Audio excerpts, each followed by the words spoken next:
Good morning. I'm having an apple.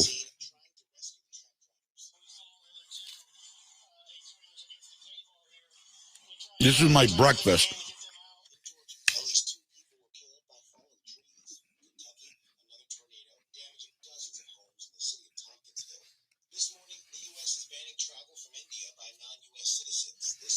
Hello. All right. Gonna start the pre-roll.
You're right here.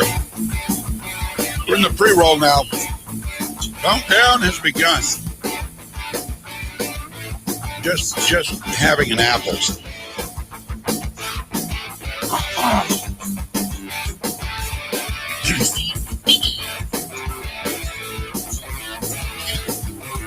What am I doing?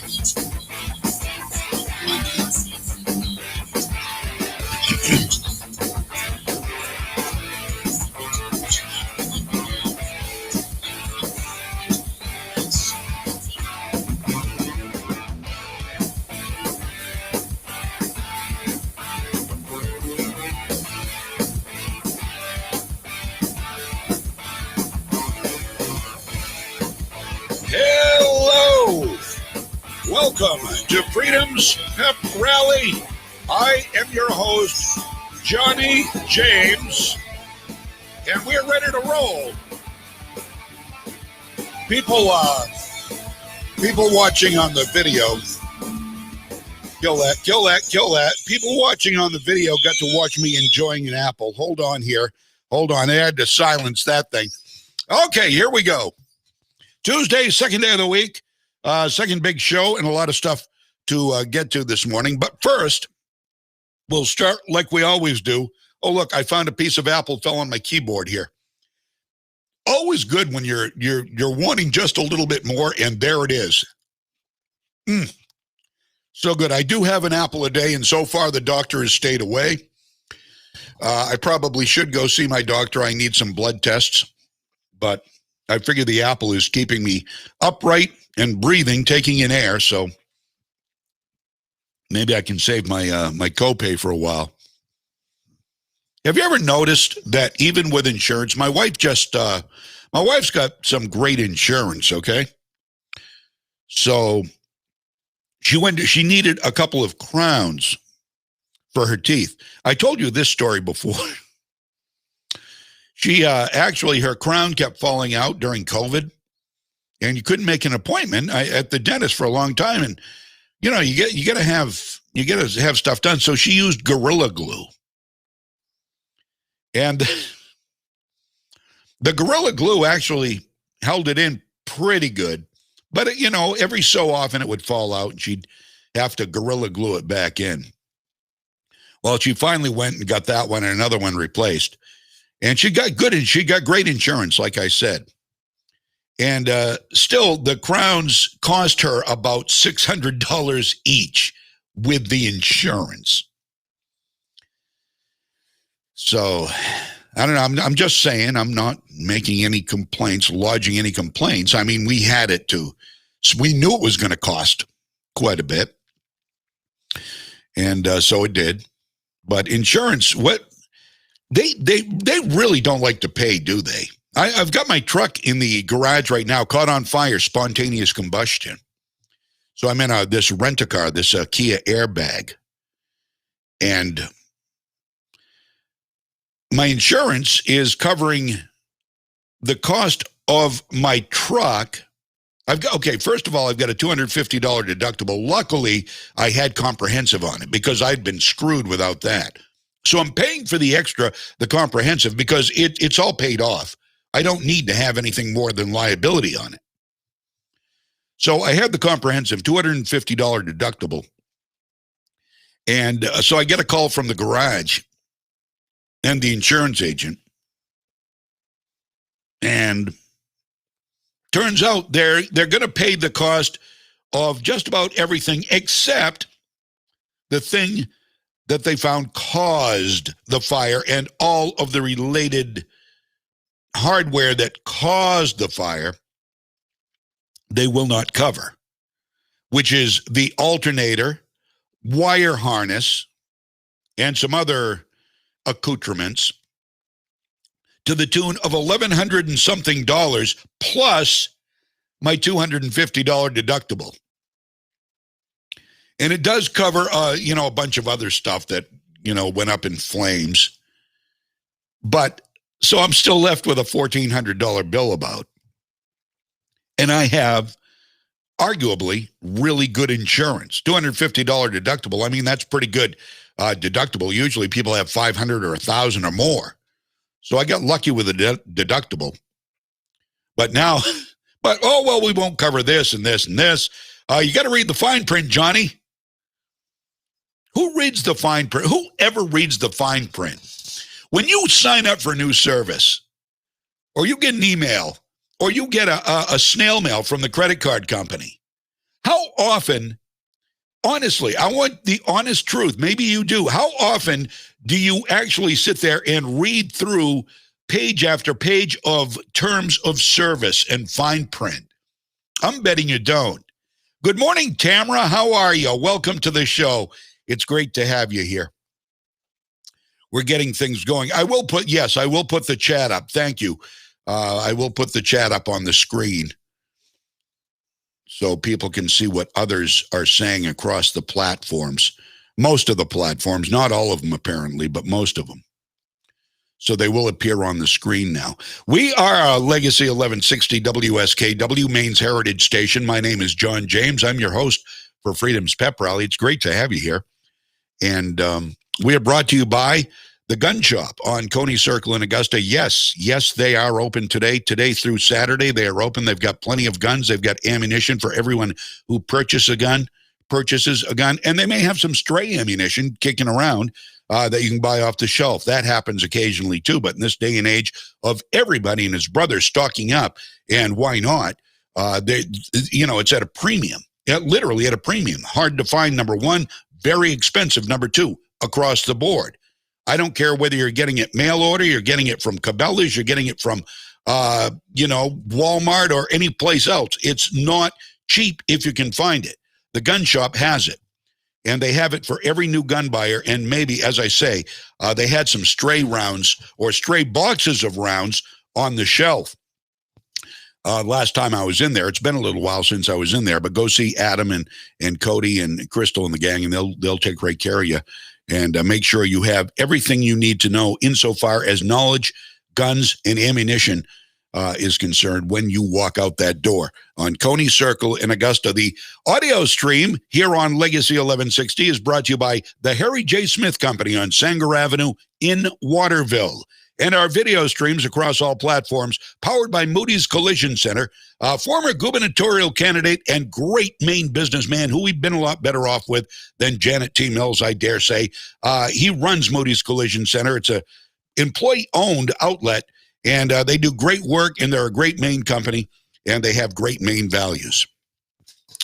More of us need maybe we ought to teach great Maine values to some of those coming in fleeing the southern states, the more southern states like Massachusetts and Connecticut and places like that. We'll teach them good old Maine values. Maybe they'll learn. Maybe they'll get it. Maybe not. Maybe they should go back where they came from. No, hey, you're welcome here. Leave your money and then go home. That's our mantra to the tourists. Leave your money, then head out. We'll see you. Hello on Memorial Day. Goodbye on Labor Day. Thank you. And they always come back, though, in the wintertime. They fall foliage season. I mean, they say tourist season is from Memorial Day to Labor Day, but really it's not, is it? It's from Memorial Day to Labor Day, the summer tourist season, when the kids are out of school. Of course, they were out of school all last year, but they couldn't go anywhere. But then you've got leaf peeper season, when all the leaf peepers, good luck finding a motel during leaf peeper season, right? Late September, October. Forget about it. And then you've got ski season. You've got snowmobile season. The only time I think there aren't a lot of tourists in Maine is during mud season. They know when to stay away. That's when the have you noticed the black flies are picking up too? I was out working on the pool the other day. Oh, by the way, I got pool supplies. I got my pool supplies. I went into Augusta, went over to Merritt Pools, and everybody's running out. Walmart, they're getting scant, but they had plenty there at Merritt Pools in Augusta. So I got 2 years worth of stuff just in case.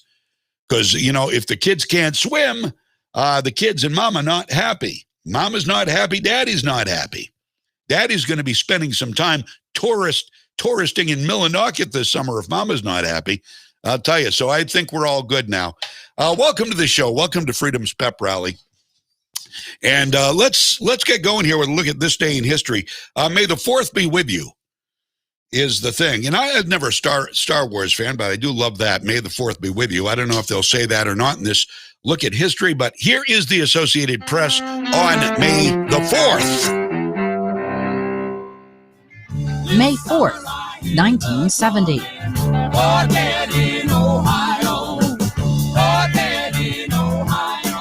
A protest against the Vietnam War turns deadly at Kent State University in Ohio. That's where National Guardsmen opened fire on anti-war students after the United States invades Cambodia. 4 students are killed. 9 others are wounded in the shootings, sparking further unrest on America's campuses. 1979. Margaret Thatcher becomes Britain's first female prime minister.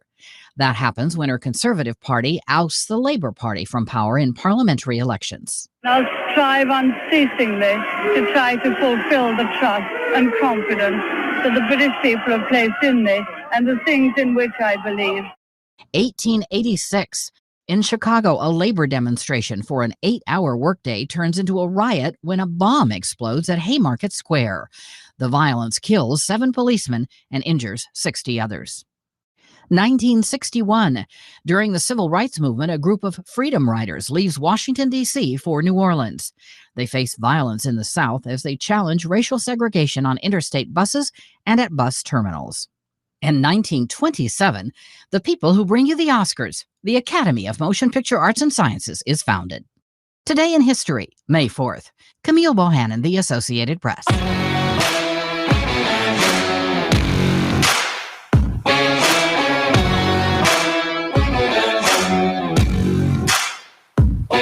Yeah, we're here.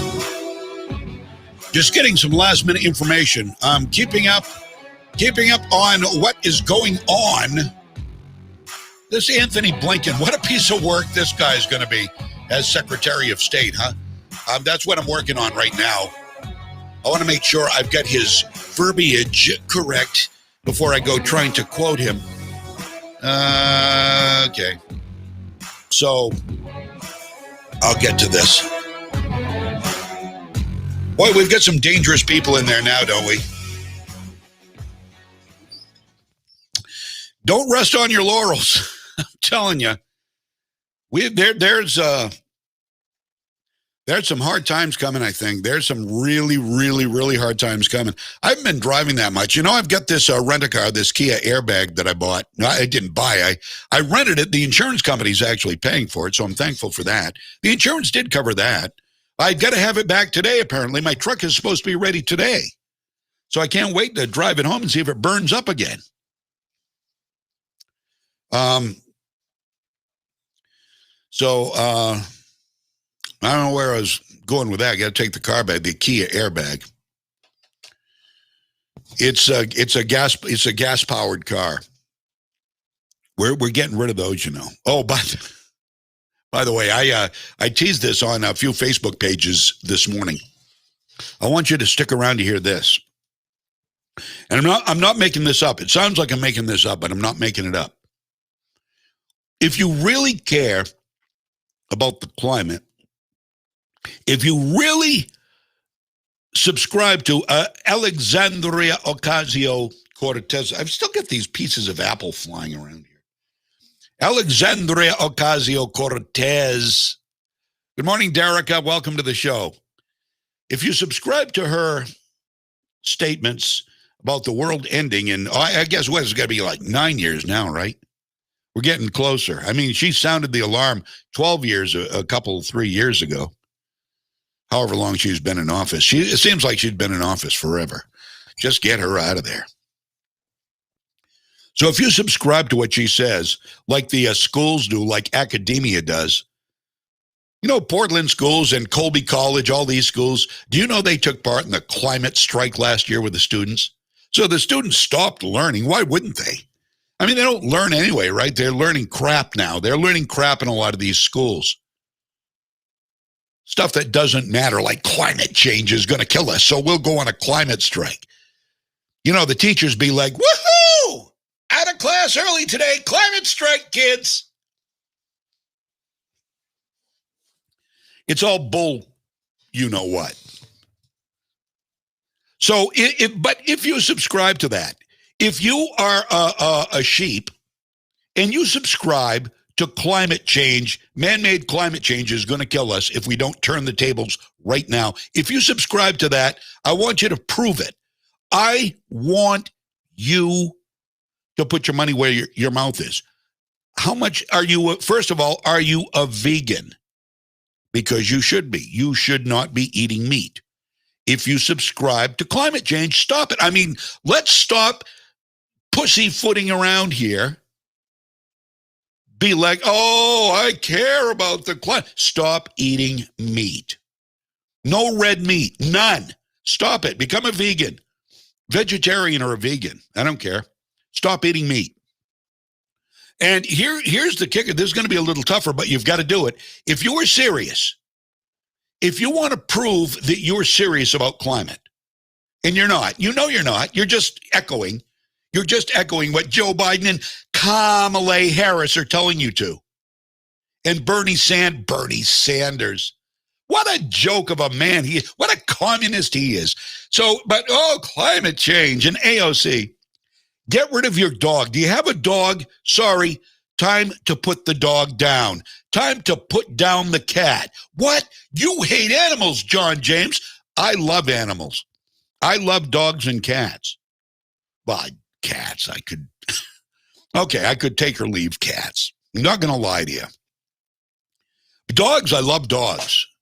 But if you're a climate alarmist, if you really believe what you preach, put your dog down. Your dog is a contributor to climate change. I'm not making this new from climate alarmists. I'm not making it up. I'll have the story on that coming up. You want to stick around for it. Before we go any further, story I got off Fox News this morning, a disaster yesterday in Mexico City. I don't know if you heard about this. But collapse of a metro overpass, killing at least 23 people, injuring 70.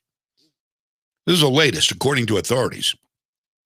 It was a chaotic scene. Images all over social media. Cars inverted, resting on the road below.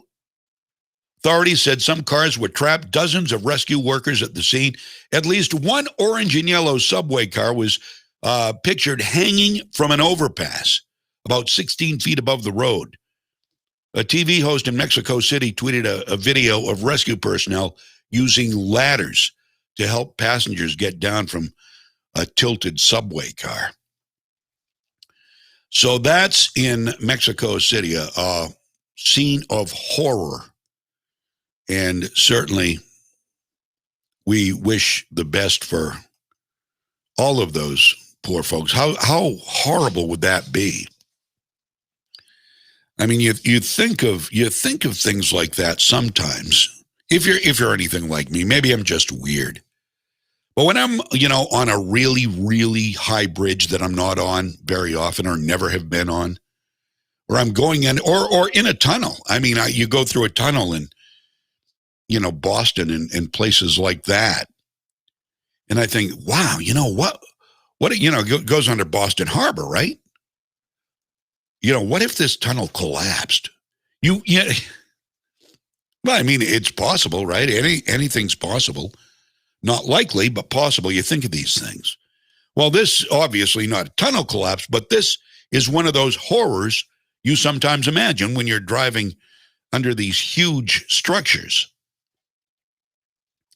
And Mexico City. And I'll try to keep you posted on the latest on what's happening there. Now, another danger we could be facing, we don't know where this is going to happen, but there is a massive piece of Chinese space junk headed our way. Now, our way, I don't mean my house. I don't mean your house necessarily. We don't know. This is huge, though. This also, I got this off Fox News this morning. A massive core of a Chinese rocket used last week in the launch of the first leg of the space station Ambitions is flying around Earth's orbit right now, and they don't know where it's going to land. Space News reported the core of the Long March 5B. That's the name of the rocket, Long March 5B. It's considered a variant of the country's largest rocket, is going to re-enter the Earth's atmosphere within, we don't know exactly when either, within a week, as one of the largest instances of uncontrolled re-entry of a spacecraft ever. And it could potentially land on an inhabited area. It basically could smack you upside the head. But don't worry. It'll be over like that. You won't see it coming. There, so take solace in that. The website estimated that the, roughly 100-foot-long object is orbiting the Earth every 90 minutes. So it's like Russian roulette. It's just orbiting around, and suddenly it's going to drop. It's going to pick a place and just drop. And it's I don't know how it makes up its mind. So it's going around the Earth every 90 minutes. And it actually zips past north of New York, Beijing, and as far south as New Zealand. With any luck, it'll smack Xi Jinping upside the head. We can't even hope for that, though. That would never happen. Because that would be good. The report says, despite the threat, it's most likely going to splash down in one of the world's oceans or in an isolated area, but it could come right down on top of you. Now, the rocket's core stage, when it's empty, is about 21 metric tons. It's I love this. Jonathan McDowell is a space flight observer. And he said that since 1990, there have been no instances of any spacecraft over 10 tons that have been deliberately left in orbit to re-enter uncontrolled. This was deliberately left in orbit to re-enter uncontrolled.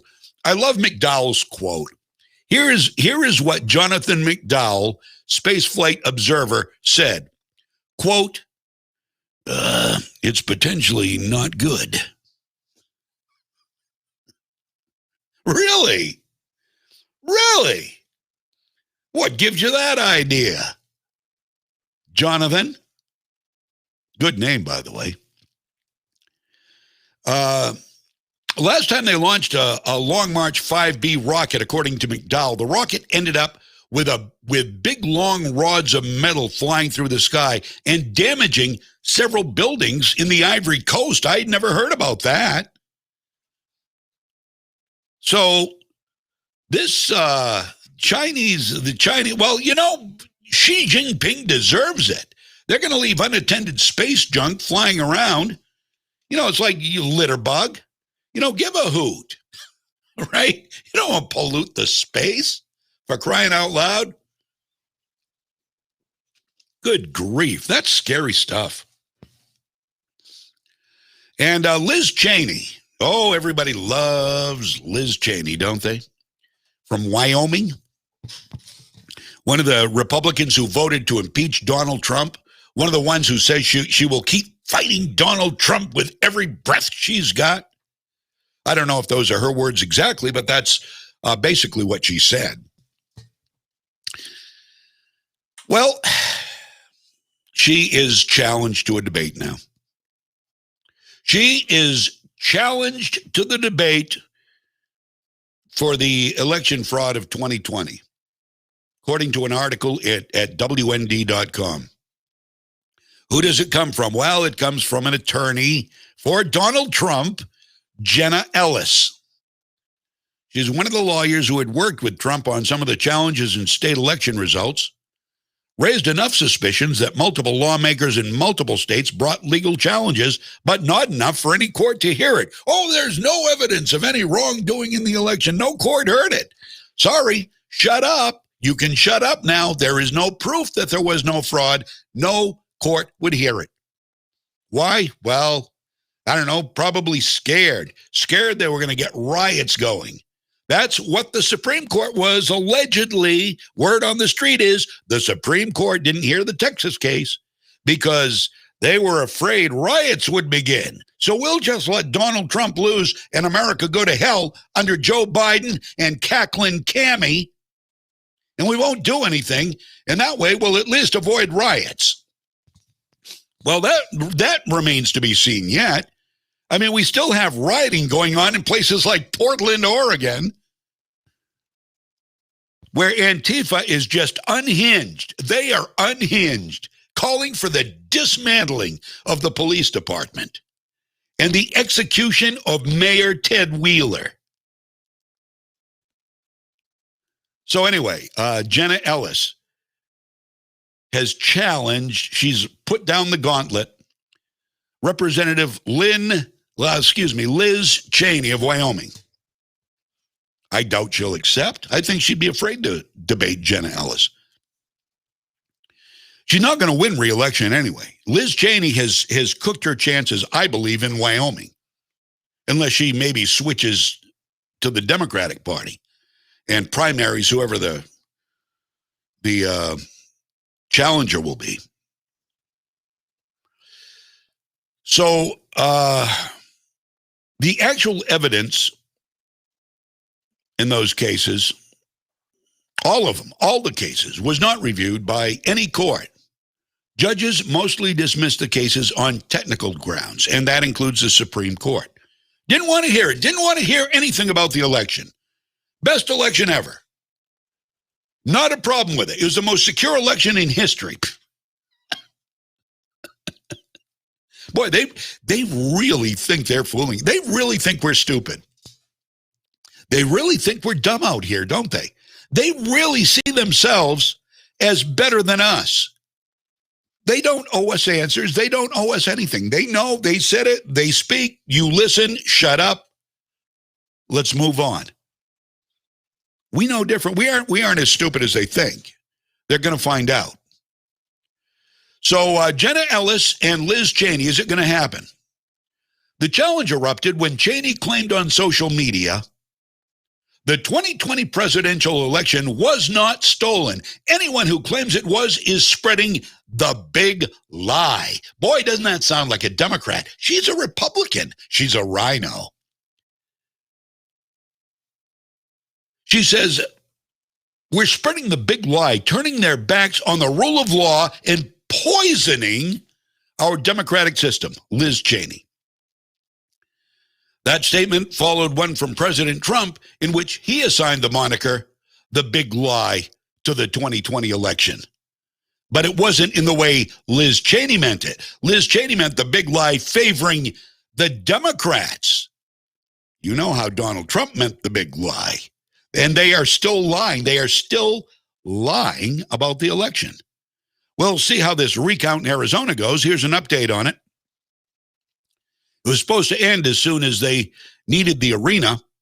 However, the audit of the election from Maricopa County in Arizona, one of multiple states where Biden won by just a narrow margin, by the way, resulting in objections from lawmakers based on evidence of fraud. This Maricopa County recount is likely to be extended. WND says originally the audit being organized by Republicans in the Senate was supposed to have concluded sometime around May 14th. But as the process is being done at Veterans Memorial Coliseum and the facility has multiple graduation ceremonies coming up, they're going to extend it. It's been revealed the process could continue after the event, so there'll be a brief pause, and then we'll be right back. Ken Bennett, former Arizona Secretary of State, who is a liaison for the audit, said in a report that the Arizona Republic, that the facility is given permission to resume after the events, after the graduations are held, and they've got it for as long as they need to have it to make sure the recount is done correctly, and it produces the result, whatever the result may be. At this point, I just want to know what the result is. I want to start believing again. I want to start believing there wasn't fraud, at least in Arizona. Who the other states are anybody's bet. But if Arizona, I'm telling you, if Arizona turns out to have been fraudulently given to Joe Biden, as Fox gave it to Biden right after the polls closed. Right after the polls closed, Fox News gave Arizona to Biden. Or announced it. They can't give the election to anybody, but they announced it was over. Joe Biden had won. And now the count is still going on. 5 months later, it's still going on. More than that, the election was in November, right? Six going on 7 months later. So, and Arizona still, I guess, kind of up in the, well, no, it's not up in the air anymore because the election was called and certified, and whatever happens, I mean, Donald Trump could be proven a winner in all the states, in all the swing states. He could end up on paper winning by who knows how many electoral votes, and he still loses because the election has been certified, and it's over. It just is over. But going forward, it would be nice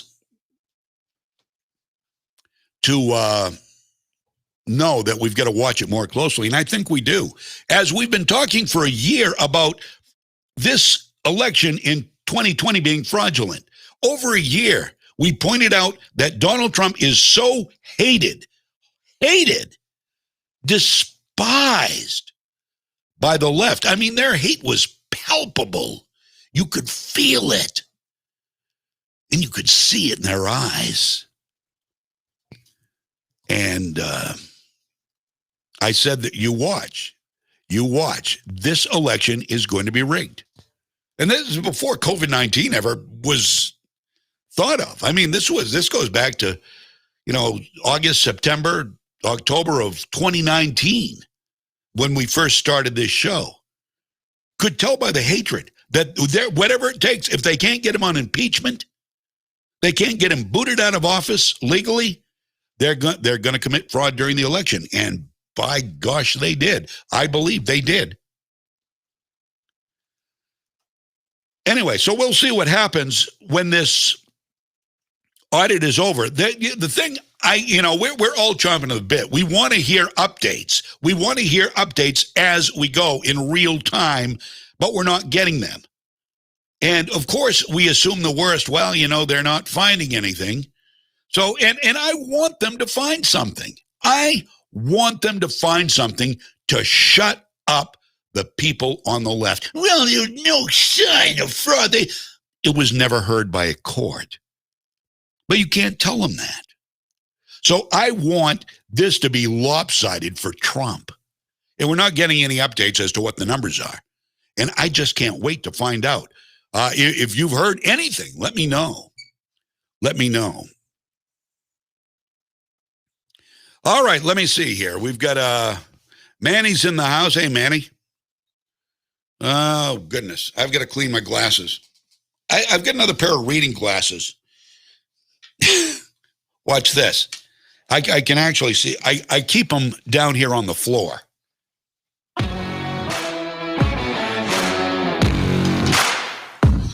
Okay. I guess that means we've got to take a break. Just as well, I can wash these. Actually, I think I dropped them on the floor. I usually don't keep them there. We'll be right back. This is Freedom's Pep Rally, and I'm John James. Thanks for being here.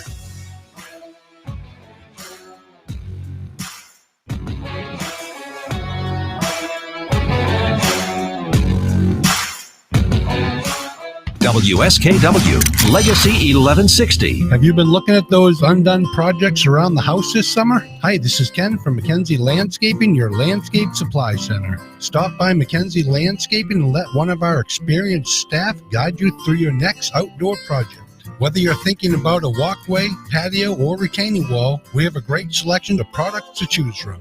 We carry Teco Block, Gagny & Son, Swenson Granite, Champlain Stone, along with other hardscape products. Have you lost a pet and been wanting to get a memorial made or an address engraved in a stone? Stop by and have Renee work with you to design your project. So whether you're near or far, a homeowner or a contractor, no delivery is too big or small. With our different size trucks, we'll dispatch the right truck size for your order. And if you're looking to have pallets delivered, we have a truck that brings your pallets with a forklift to place your pallets next to your job site. Shop smart, shop local, and shop at Mackenzie Landscaping. Visit us on the web at mackenzielandscaping.com.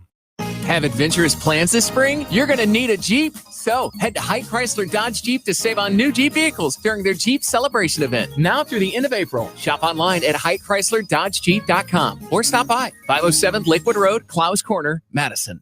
Look around and you'll see hardworking people doing amazing things. People like nurses and respiratory therapists who keep us healthy, teachers and mental health specialists who care for our loved ones. And let's not forget the builders, electricians, and plumbers who help make sure our homes are safe and comfortable. What you might not know is that many of these men and women got their start right here, close to home, at Kennebec Valley Community College. Hi, I'm Teresa Smith, Director of Advising. And for more than 50 years, KVCC has expanded the programs we offer in order to meet the changing needs of Maine's workforce. Our adaptability truly is our strength, and we want you to know that no matter what changes the future brings, KVCC will be here, providing affordable, high-quality education to the people of Central Maine. With summer classes beginning on May 10th, there's no need to wait. You can apply today. High school juniors and seniors may even qualify for a free class this summer. To learn more, visit us online at kvcc.me.edu, or better yet, call us at 453-5822. That's 453-KVCC.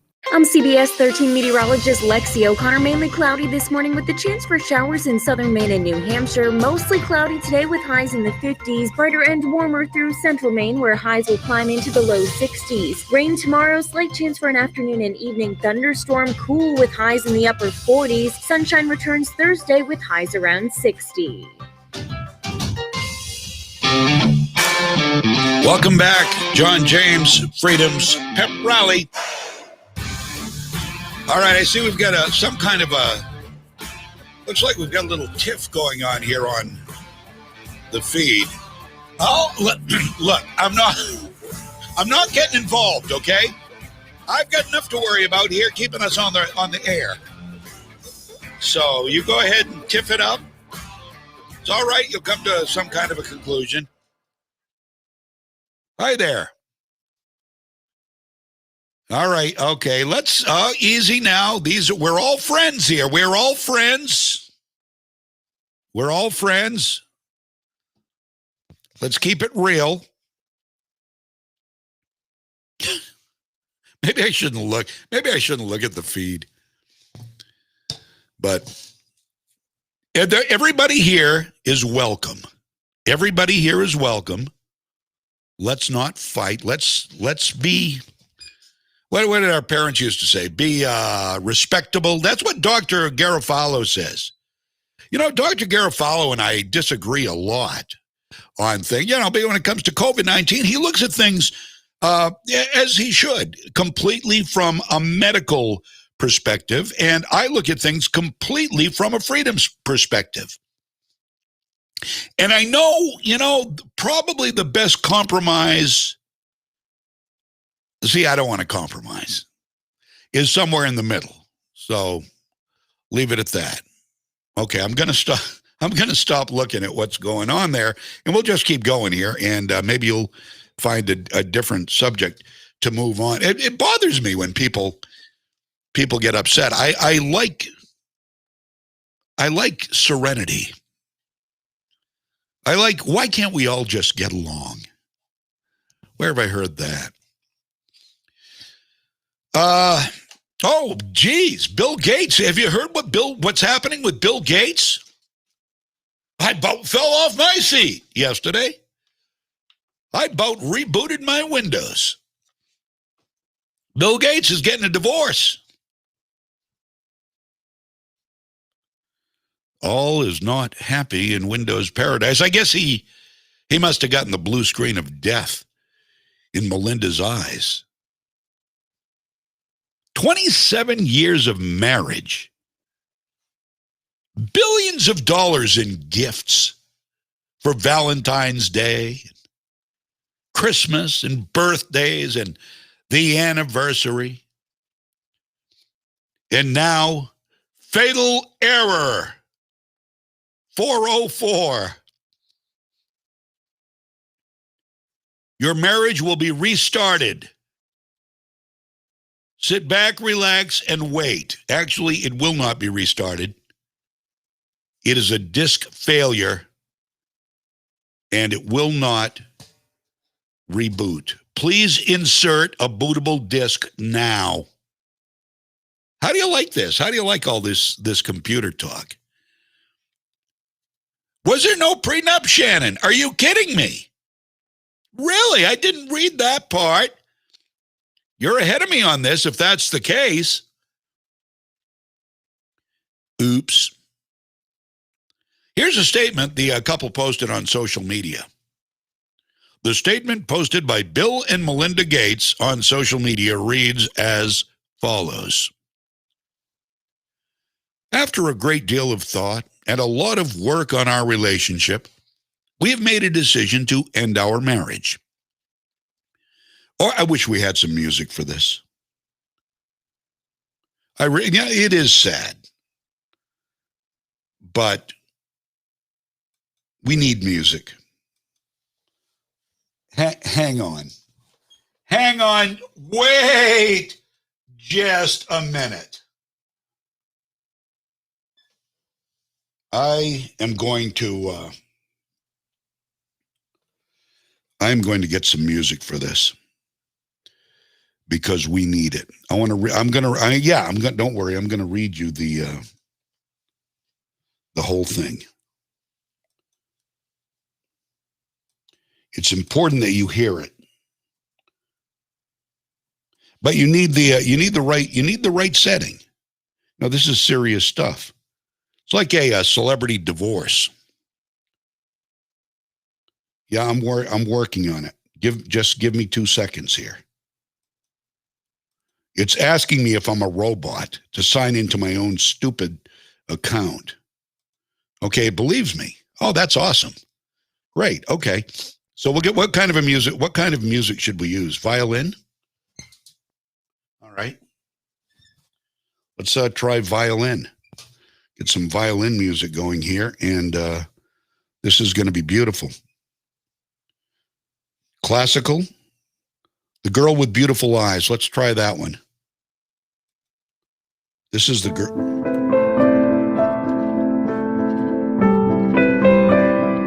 No. No, that's the girl with, that's too nice. How about Slow Surrender? Oh, there we go. It's pretty good. Okay. After a great deal of thought and a lot of work on our relationship, we've decided to end our marriage. Over the last 27 years, we've raised 3 incredible children and built a foundation that works all over the world to enable all people to lead healthy, productive lives. We continue to share a belief in that our mission will continue our work together at the foundation. But we no longer believe we can grow together as a couple.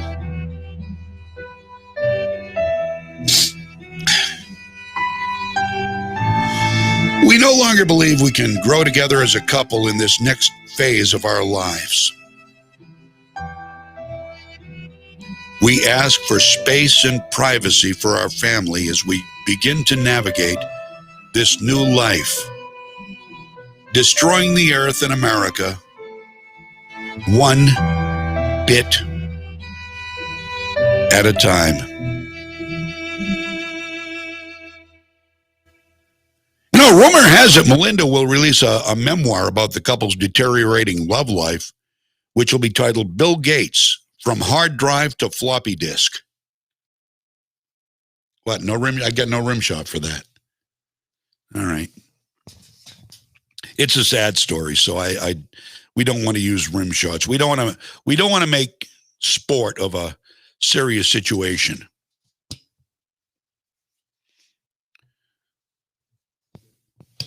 All right.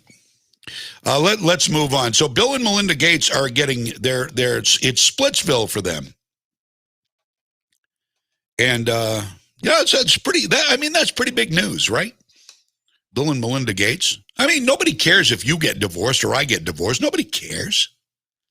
Nobody gives a rat's ass what happens to us. Oh, but Bill and Melinda Gates, trouble in paradise. Oh, this is national news. Well, if there's no prenup, I guess it would be. See, Shannon is crying. She is crying. She sent the tear-filled emoji. So, anyway, I'll have to look into that prenup thing. Boy, that could be catastrophic. But it sounds like it's going to be somewhat amicable. Sounds like they're going to work together. So maybe it'll be good. Maybe they can be friends. Isn't that nice? Isn't that nice? That's, if I ever got a divorce, I would, the last thing I would ever want to do is be enemies with my ex. Never been there, don't suspect I ever will, but you never know what's going to happen. I don't foresee anything on the future. Nobody does, though. Nobody ever does. But at this stage of the game, right? I mean, for us, it's been 41 years. So, yeah, so it is sad, but I mean, it's typical. It's typical of high-profile people. This happens all the time to high-profile people. Whenever 2 people get married and they're high-profile, like mostly you hear about actors and actresses, you start, in the minute the announcement that they're getting married is made and the date is set, you start taking a bet. Okay, when will they be divorced by? Some marriages in Hollywood actually last. I mean, John Travolta and Kelly Preston until she passed away. And there are others, but not a lot. I mean, the one we thought would last. The one we thought would last, Kim Kardashian and Kanye West. 2 people meant for each other. And look at it. Look, it's a shambles. It's a shambles. It's very sad. Legacy time, 9:48. And Anthony Blinken is the Secretary of State. And wow, I mean, he and the administration have a completely different stance on China than Donald Trump did. We knew it. We knew. You would think that people who had any sense about them, who cared at all about our country, America, and cared at all about freedom, and cared at all about democracy and our democratic republic, you would think they would listen when we said, leading to the election, all of us, we were all in unison on this. If Joe Biden ever became president, we would be in danger of losing everything, if not to the Biden administration and the stupid things they're doing with immigration, with everything. We'll lose it to China. And you know Donald Trump is standing strong, toe-to-toe with Xi Jinping against China. China. And no, I don't mock the Chinese people. I literally feel sorry for them. I mock the Chinese Communist Party and their leadership, their totalitarianism, their tyrants, all of them. They're committing genocide. Donald Trump said that before he left. He said that the Chinese are committing genocide. And you know what Joe Biden's going to do? Just what we told you. Not a damn thing. Not a damn thing. Millions of Uyghur Muslims being held in concentration camps or re-education camps, whatever you want to call them, in Xinjiang province. And what's Joe Biden doing about it? Nothing. What did Joe Biden say about it? He did say something about it. Do you remember what he said? Do you remember what I'm not going to tell Xi Jinping what to do because, their culture is different. Oh, yeah, their culture's about murder. Well, so was Adolf Hitler's. He's killing all those Jews. But, don't worry, his culture is different. We just don't understand it. That's just Adolf being Adolf. Just Xi being Xi. Well, you got a Secretary of State. Is he going to stand tough against China with a Biden administration? No, not at all. Not at all. Now let Xi continue being Xi, taking over the world. China knows. China knows that we've got a weakling president and a weakling administration, and they are going to capitalize all they can on it. Do you understand that?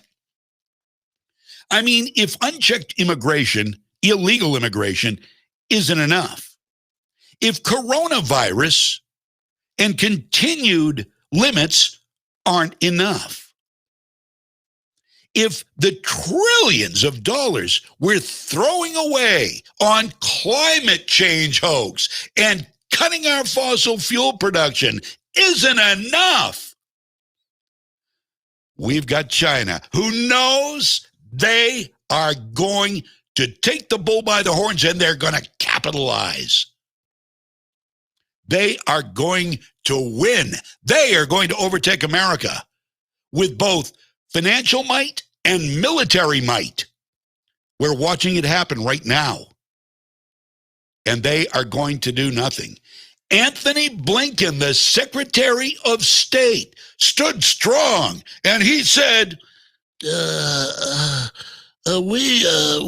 not going to bother trying to contain China. We'll just let them do whatever they want to do. And with regard to China, let me add, I fully subscribe to everything that Dominic said. Let me just add one other quick thought. It is not our purpose to try to contain China or to hold China down. What we are trying to do is to uphold the international rules-based order that our countries have invested so much in over so many decades, to the benefit, I would argue, not just of our own citizens, but of people around the world, including, by the way, China. Oh, including China. Yeah, including China. We are in such big trouble. We are in such big trouble. How big a trouble are we in? Well, let me tell you something right now. I've got some I've got some data here from Senator John Barrasso of Wyoming, who is in the know about what's going on with communist China. Anthony Blinken. We're not going to worry about. We're going to keep this order going. What is this order? Well, this order, this world order, this world. We're all one world government. That's a sign of the times, my friend. If you're a biblical scholar or not, or just know a little bit about what the Bible has prophesied. I'm not going into a religious rant here, but I'm just saying, New World Order. Israel, I mean, this 1984. Read it or watch the movie. I'm telling you right now. We're going to see this more and more and more. These kinds of things happening. These kinds of signs. Who knew? I mean, how could this stuff all have been predicted so long ago? I don't know. What do you believe? What do you believe is going to happen? I know what John Barrasso of Wyoming believes is going to happen. He wrote a commentary for USA Today. And he said this, and he's right about this. You are seeing this happen right now. Through Anthony Blinken, through Joe Biden, through the Paris Climate Accord. You're seeing it happen right now. Here's what it is.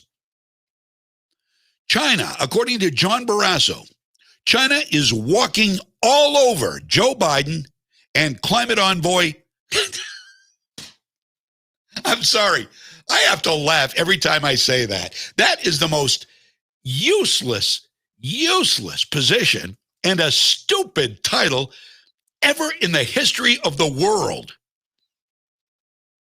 He's a John Kerry, the climate envoy. What kind of nonsense? So, but he's right. John Kerry, according to Barrasso, probably thinks that climate envoy is a pretty important title. You know, it's absurd. I laugh every time I hear that title, climate envoy. Anyway, he and Biden are fools, and China knows it, according to John Barrasso. China is playing Joe Biden and Anthony Blinken and John Kerry for fools. How are they doing it? Well, here's how China is doing it. They're pretending. They are playing make-believe. Pretending. I got to watch the clock here. Oh, okay, we've got a break. Sorry, hold it right there. We'll get back to this. Oh, you got to hear this. How they're playing us, how China is playing us for fools. And you've got to understand how China is pretending right now, and Biden is either buying it or he's saying he's believing it and perpetuating the lie because China is still too lucrative for he and his friends and family. He doesn't care about the American public. He doesn't care about us. Never has. In 50 years, he never has, and he never will. He's a liar, and he's probably lying about this, and if not, then he's just stupid. Stick around. Back with more. I'm John James. Legacy 1160, WSKW. Sales and service by a family who cares. Whittemore and Sons, Whittemore and Sons. There are some things you can simply never depend on, like a perfectly cooked meal from the microwave. Will it be hot or will it be cold? There's only one way to find out. But know that you can always count on Whittemore & Sons in our line of Coyote tractors. Coyote tractors are machines made to work, whether it's mowing, tilling, digging, lifting, or hauling. Check out the full line of tough and versatile Coyote tractors, attachments, implements, and accessories at Whittemore & Sons, your Coyote tractor dealer, with dependable sales in service for over 50 years. Run ahead of the pack with a Coyote tractor from Whittemore & Sons on the Waterville Road in Skowhegan. Sales and service by a family who cares. From work to fun, we'll help you get it done. Whittemore & Sons, outdoor power equipment. What's important here at Moody's is we have a lot of opportunity for upward mobility. Moody's definitely helped me through.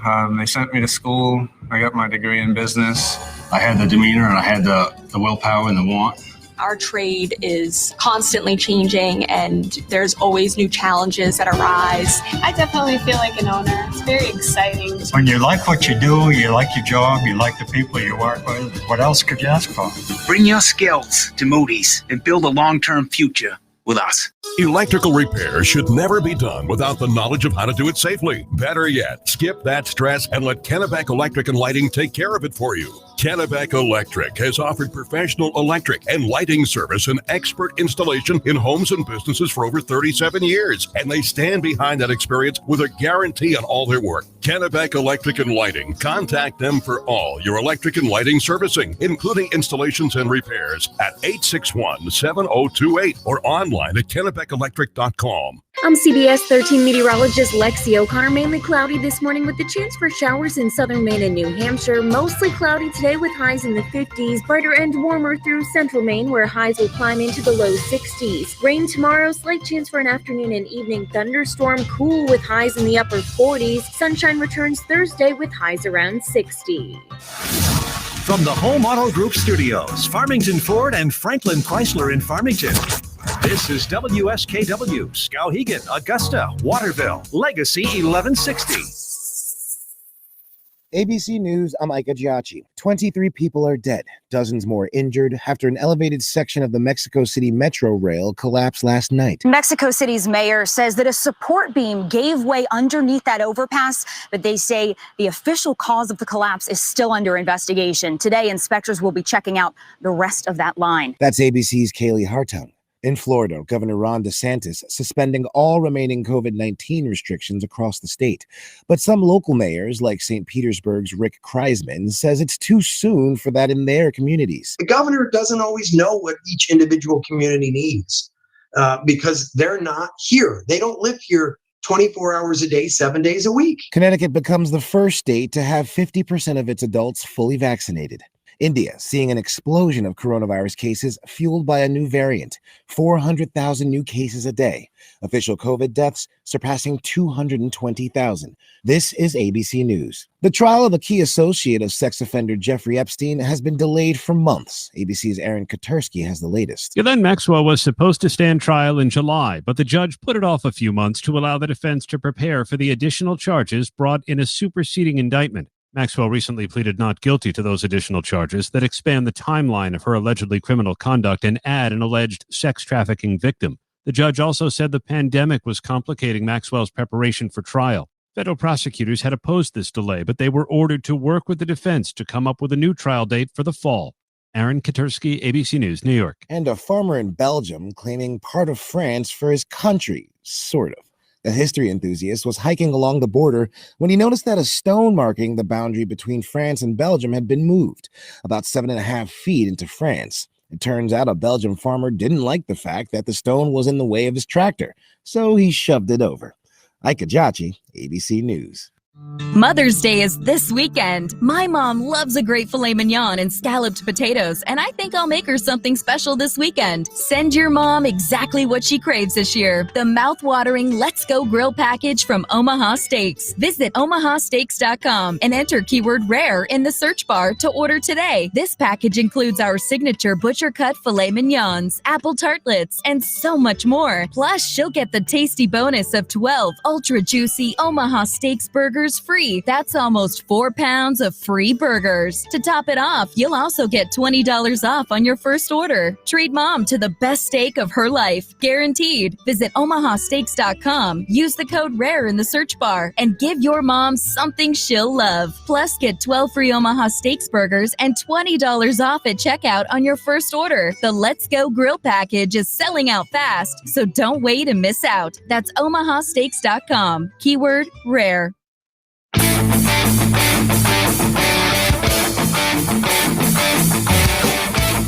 Welcome back.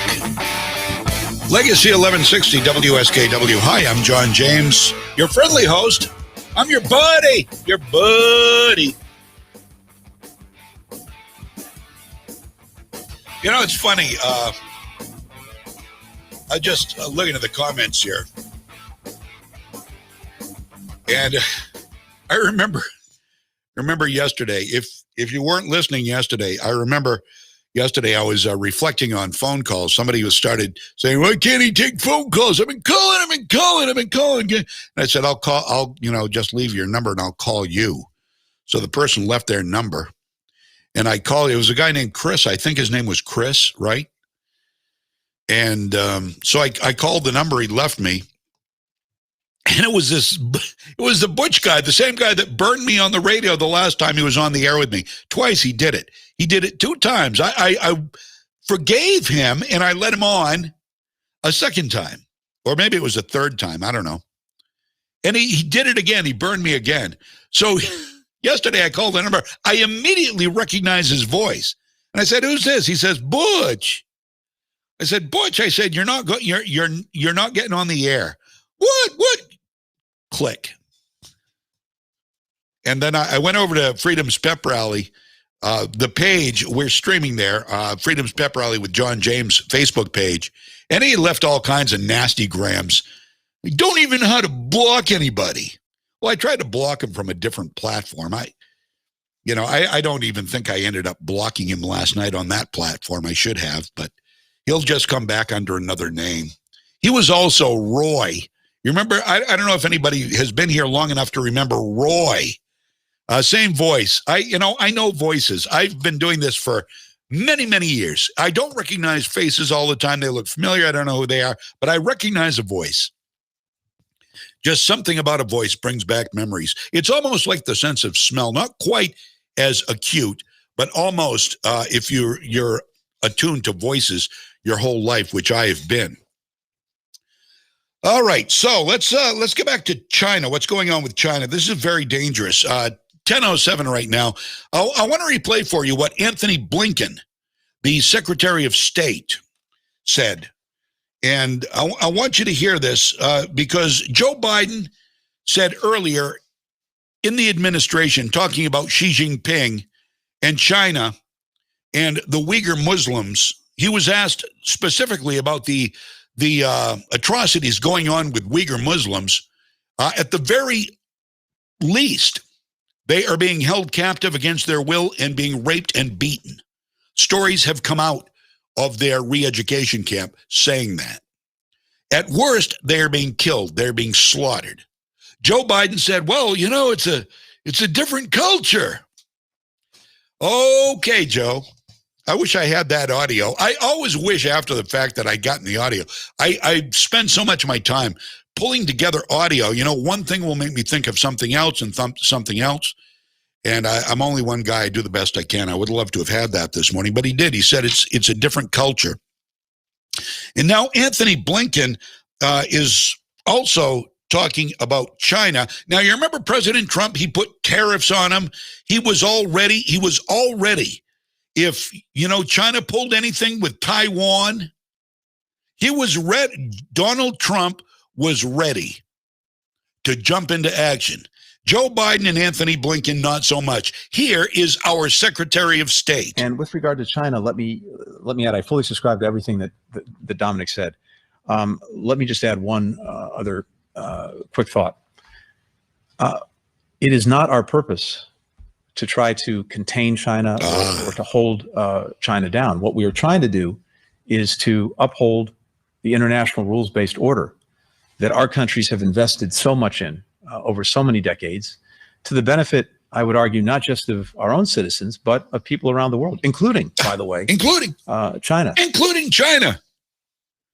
Got to keep the Chinese happy. Got to keep the money flowing into the Biden house. They're a little short on cash. Even though Hunter Biden still has a company, a shell company working with China. We found that out the other day. 10% holding. And that's just one we know about. That's one we found out about. Even though Joe Biden said, nobody in my family is going to be involved with any foreign countries in business deals. But when Joe Biden speaks, he's lying. If he even knows what he's saying, he's lying. So what about China? What is China doing? China knows exactly what they're doing. And they think they're playing John Kerry, climate envoy, the Paris Climate Accord. They're playing Joe Biden and John Kerry and Kamala Harris for fools, which they are. They are, but they don't care. They're very rich fools. They don't care. What do they care? They lose their job and status tomorrow. They've got, they have nothing. They have no worries. They have no worry. They'll miss the spotlight. But now Joe Biden can at least say, well, I got to be president. So you filled the bucket list. Now get the hell out, okay? See you later, Joe. Just go. And you too, Kamala. Take her with you, will you? We don't need her kicking around here anymore either. They're dangerous people. They're very dangerous. So China is playing Joe Biden and his administration, including Kerry and Blinken, for fools. And here's how they're doing it. China is pretending they are a developing country. And, and here's my take on it. They're pretending they're a developing country and they're stealing our technology. They've got office buildings who just do nothing but hack computers all day long. This is their work. This is their life's work. So, and they're telling us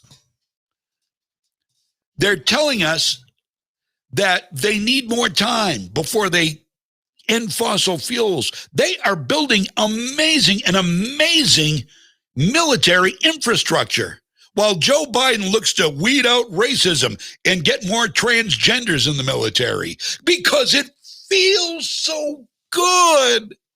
It's going to make people feel good. And if they feel good, they want to vote Democrat because Democrats make you feel good. They kiss you as they, give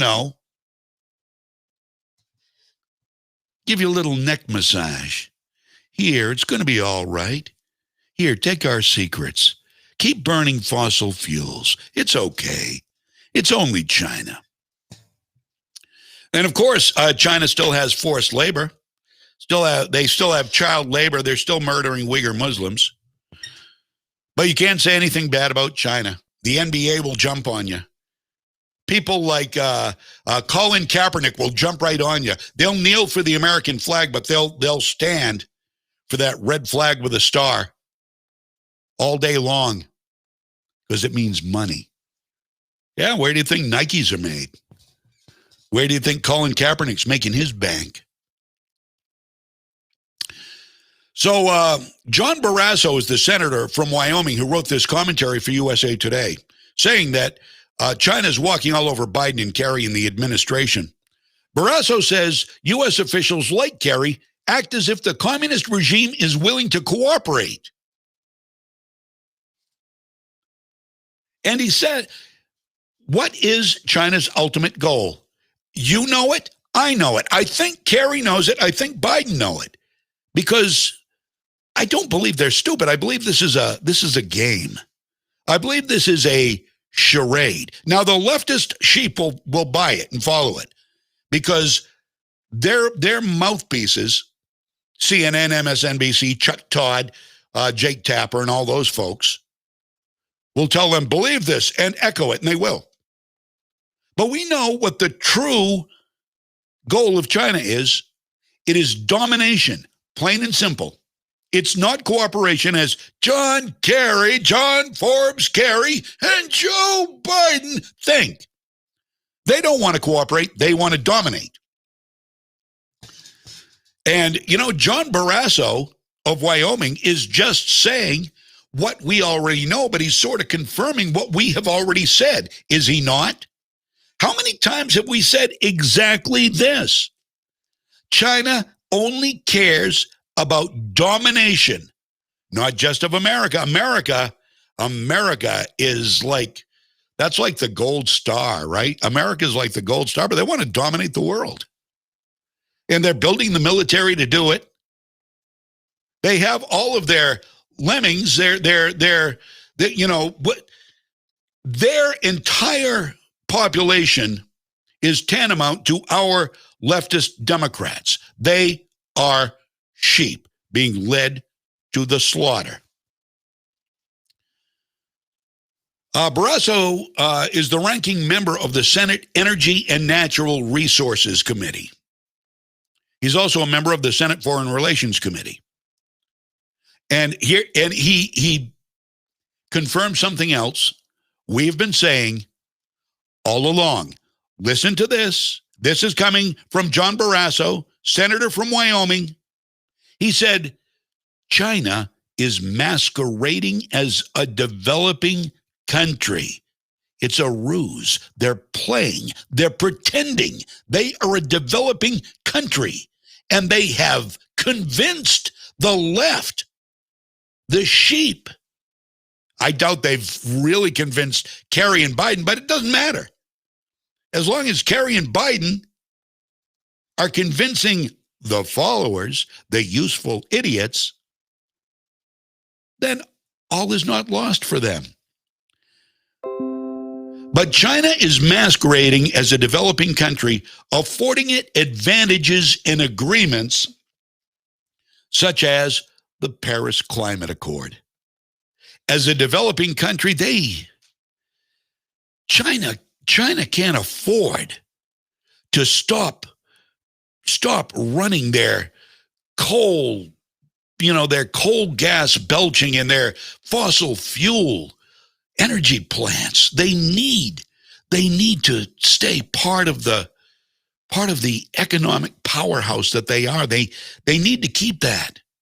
And if you make them abide by the Paris Climate Accord, then they won't be able to compete. Boo-hoo-hoo. Woe is China. So they get a pass on the climate accord while we end fossil fuels, while we go over to a green economy, windmills and solar panels and electric cars, which will run out of electricity in the middle of nowhere. And the closest place to fill up is 200 miles north in Fort Kent.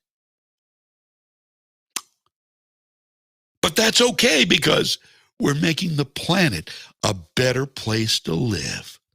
China's not. They don't have to. They're a developing country. We need to give them a little more room, a little breathing room, a little more slack. That's the thinking of a tyrant. That tyrant's name is Joe Biden and John Kerry and Kamala Harris and AOC and Bernie Sanders and your leaders, Chuck Schumer and Nancy Pelosi. Those are our dangerous leaders. They're giving China what China wants. You comply, America, but we can't because we're still a developing country. Feel sorry for us as we murder Muslims, as we keep our own population under our heavy hand. Please, let us continue to ignore the climate and burn those fossil fuels. Okay. All right. How about you make another deal with Hunter? We're running a little low on money. Do you see how deals are crafted?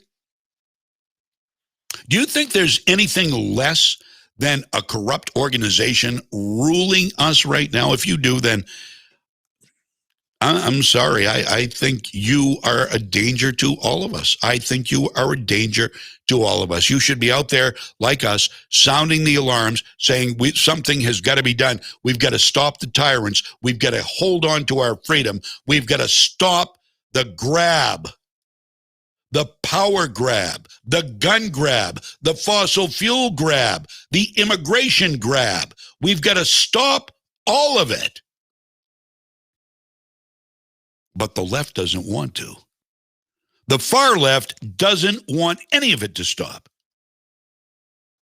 because it's all part of a means to the end. Power and control. That's what it always is. That's what it always is. So, according to Barrasso, while China is pretending to be a struggling nation, and I don't think they believe that. I think they know it's not, but I think the people on the useful idiots on the left, many of them, not all of them, People who are objective, who are smart, and think critically. Critical thinking, individual thinking. Pretty good. Pretty good to have that. Not be a group thinker, not follow the mob. People who have critical thinking understand that it's all a charade, that it's all a lie, that China is walking away free. They're walking away unscathed, while America is going to suffer. We're already suffering from higher gas prices, higher product prices, higher restaurant prices. Everything is going through the roof. Part of it because of COVID, part of it because of the high cost to transport things as gas and diesel skyrockets. Is nobody seeing this? At what point does the left hurt enough to say, wait a minute, what is going on here? Wait a minute, I just woke up. From a long nap. What is going on? Who is causing these fuel prices to increase? And why am I being ordered to put down my dog? Well, it's Joe Biden and his climate demands. You can't have dogs. You can't have gas-powered cars. You got to trade that Harley Davidson in for a greener electric bike.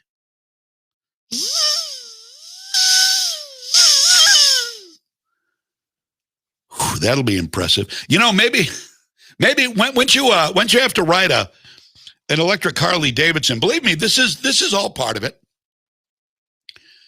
Once you start riding an electric Harley Davidson, maybe you can go back to putting, cards, playing cards or baseball cards in the spokes so they can hear you coming again. Otherwise, just going to be 100 miles an hour. At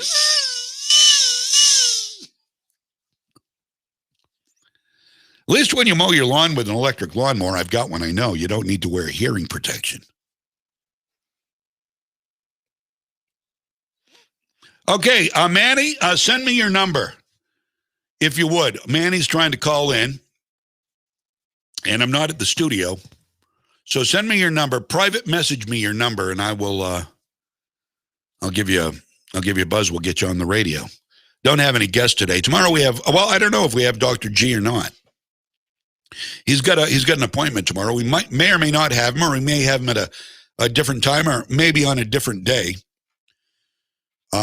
Then Thursday, of course, I believe we've got Shelley Rudnicki. Maybe somebody else will do our main legislature update and find out what is going on there as the Democrats continue to dominate the state. They are ruling again with a heavy hand because that's how they do it.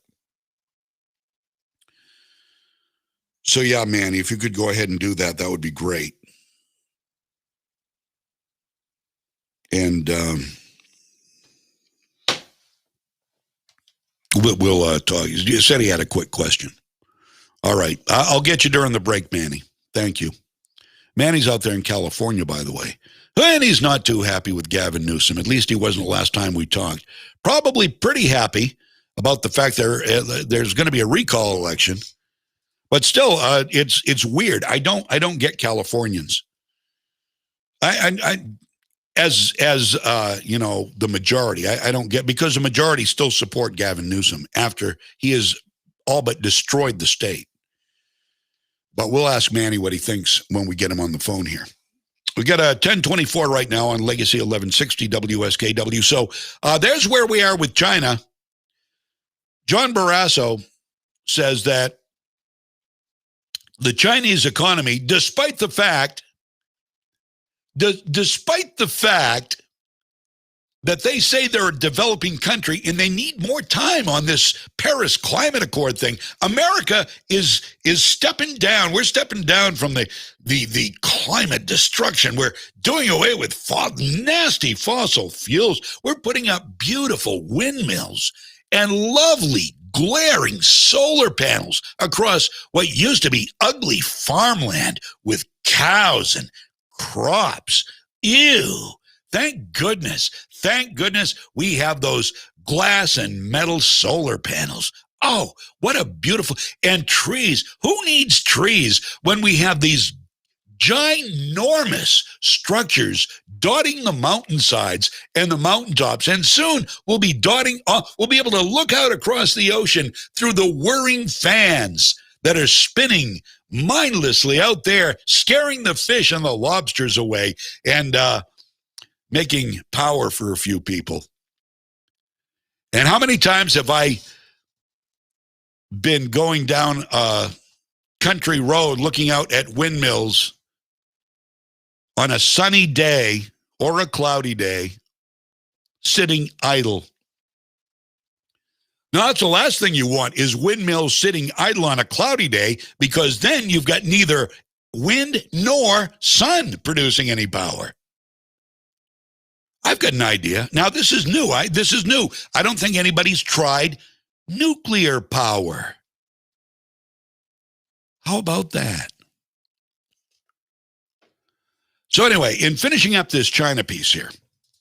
So while they say they are a developing nation, China, that's why they can't adhere to the climate accord now. America has and is, and we're back in it. That was one of the first things we did. Got back into the communist WHO. We got back into the climate accord. We want to be part of the Iran nuclear deal. Oh, it's all going to be great, just like during Obama. Maybe we'll either have another Fast and Furious gun scandal. Was it the Fast and the Furious? Is that what it was? I think it was. Whatever. You know what I'm talking about. But in finishing up China, John Barrasso of Wyoming noted that Foreign Minister Li Yangcheng's recent statement that it is not realistic to expect China to make a new pledge to reduce greenhouse gas emissions.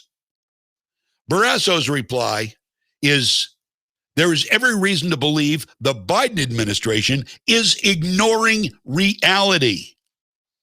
Why are they ignoring it? So they do know. They do know they do know that China should comply. China can comply. What is it? China refuses to comply. And Joe and Uncle John and Aunt Kamiko, they don't want to bite the hand that feeds them, do they? Nope. So let the populace in America, let them suffer. Don't worry, we're on the take here, Joe. I can hear Kamala now. We're on the take here, Joe. We got a lot of money coming in. Screw the Americans. Screw the people who support us. Screw the people who don't support us. Screw all Americans. We got some big money coming in here. Me too? Ha, ha, ha. Don't worry, Joe. I'm never gonna stand up for Tara Reid, who says you raped her. By the way, did you rape her? If you did, good on you. Good on you. You got away with it, Joe. I'm playing the role of Kamala Harris. This is live. Does it say encore? It shouldn't say encore. This is live, Mikkel.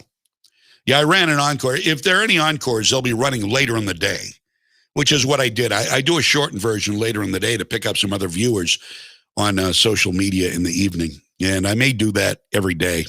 Haven't decided yet. It is a labor. It is work, but I like to do it. I like to spread the love and the freedom and everything. Okay, we'll get Manny on the phone here in a couple of minutes, and we'll get back to what we're talking about. We'll get back to what's happening in America. Not good at all. I'm John James. This is Freedom's Pep Rally. WSKW, Legacy 1160. What's important here at Moody's is we have a lot of opportunity for upward mobility. Moody's definitely helped me through. They sent me to school. I got my degree in business. I had the demeanor and I had the willpower and the want. Our trade is constantly changing, and there's always new challenges that arise. I definitely feel like an owner. It's very exciting. When you like what you do, you like your job, you like the people you work with, what else could you ask for? Bring your skills to Moody's and build a long-term future with us. Hi, I'm Greg from Gregory's Disposal. Dumpsters, dumpsters, dumpsters. Call Gregory's Disposal, 465-4500. We can help. Cleaning out Grandma's attic, or if the kids finally moved out, leaving the junk behind, We have debris dumpsters and many sizes of roll-offs to get the job done quickly and efficiently. Call Gregory's. Call Gregory's, 465-4500. How about remodeling, redoing the roof, tearing off the old porch? Gregory's will bring the right size dumpster at the right cost. Our dumpsters are brown, and we keep our prices down. Call Gregory's. Call Gregory's, 465-4500. Gregory's can also help with your weekly rubbish. We offer many services, including curbside pickup, residential dumpsters, whatever you need. Gregory's is there to help. Call Gregory's, 465-4500. In case you missed it, call Gregory's Disposal, 465-4500. I'm CBS 13 meteorologist Lexi O'Connor. Mainly cloudy this morning with the chance for showers in southern Maine and New Hampshire. Mostly cloudy today with highs in the 50s. Brighter and warmer through central Maine where highs will climb into the low 60s. Rain tomorrow, slight chance for an afternoon and evening thunderstorm. Cool with highs in the upper 40s. Sunshine returns Thursday with highs around 60.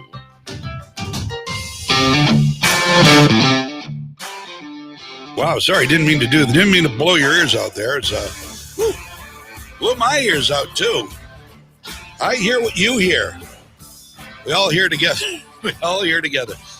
Legacy time 10:31 right now. I'm John James. This is Freedom's Pep Rally, and it's nice. It's so nice to have you back.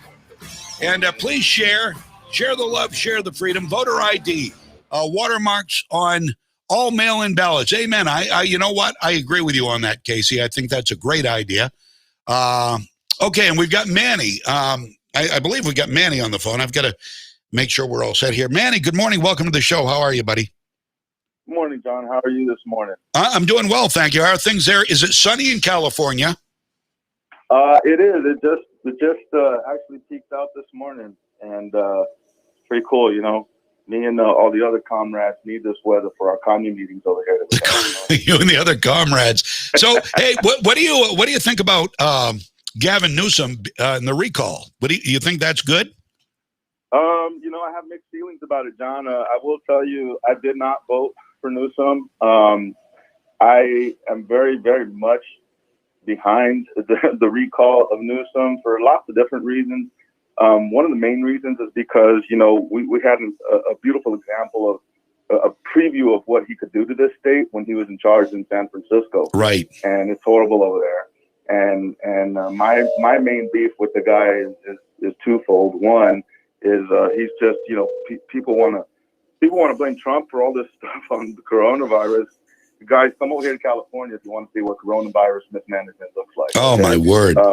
That you know, over here, that's just the biggest end all, you know, be all that's really turned me off from him is his mismanagement of that. And then on top of that, the homeless situation is horrible. And we had to have a federal court over here order him to house Skid Row within, you know, 180 days, you know, and we just shouldn't have to be dealing with that level of problems with him. The problem with the recall, though, that really scares me, John, is if you remember several years ago, you know, with the Gray Davis recall, all of a sudden we had this cast of clown characters decide to come and run. You had Gary Coleman, you had everything, and we had, you know, that's how we got Governor Arnold, right? Right, and it's already starting now because, look, lo and behold, look who decided to throw his name in the ring. And I say his name, Caitlyn Jenner. Caitlyn Jenner, yeah. You know what I mean? And so it's like, okay, well, you know, I don't like what we got, but what the hell else do we got? Yeah, I know. Yeah. Well, I knew Newsom, and I never was. I followed California politics for quite a while. Since I've been into the gun thing. Of course, California is a real, you know, let's take the guns away type of state, and so I followed politics there for quite a while. And I knew. I said while Jerry Brown was still in office, and Newsom was lieutenant governor, and said he might be running for governor. I thought, if this guy becomes governor, he'll be 10 times worse than Jerry Brown. And sure enough, and he flaunts it. I mean, he goes out and he goes into, you know, these what was it, the French Laundry, where he went and yeah. I mean, that's ridiculous. Yeah, you know, we've been sitting here holed up in our houses with masks and stuff. We were the first ones to shut down, even, you know, early, and he's out there, you know, just like nothing with his, you know, his elitist, you know, entitlement. You know what I mean? That's all you can say it is, entitlement. You know, and absolutely, and it just sucks, and it's horrible. And And so that's actually kind of what my question was to you, John, is how does it feel for you, man, to be right sometimes? Well, well, I think I'm right more often than I'm wrong, to be honest with you, Manny. But no, it's I worry about our country. I worry about our place in the world.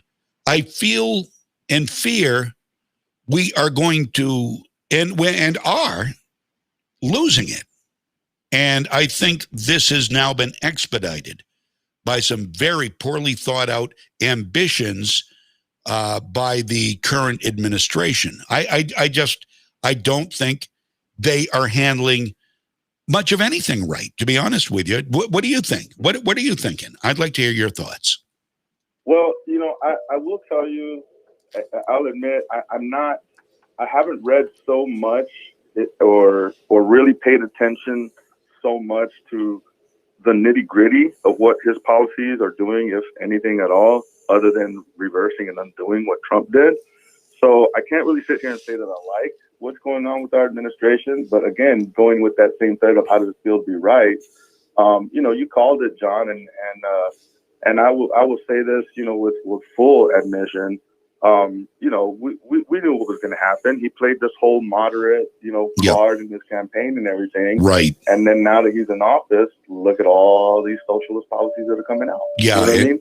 It's as much as everybody tried to say that, AOC and those big, loud, vocal members of the far left weren't going to affect things, they helped get him elected.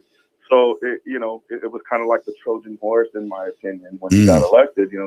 We had this Trojan horse where we didn't think he was going to be that socialist, but he's being pretty far left, and so I'm not exactly 100% happy about that. But that's kind of why I was wanting to call you, because you said something earlier that kind of struck me, and it made me ponder. So this is more of like a pondering thought. You said, the left hates Trump so much, right? Right. The left hates Trump so much. I started thinking to myself, with this whole thing that's going on with Liz Cheney, and basically I feel like she's getting eaten alive for one reason and one reason only, because she decided to take a stand, vote for impeachment and all that kind of stuff. And she's getting eaten alive for that.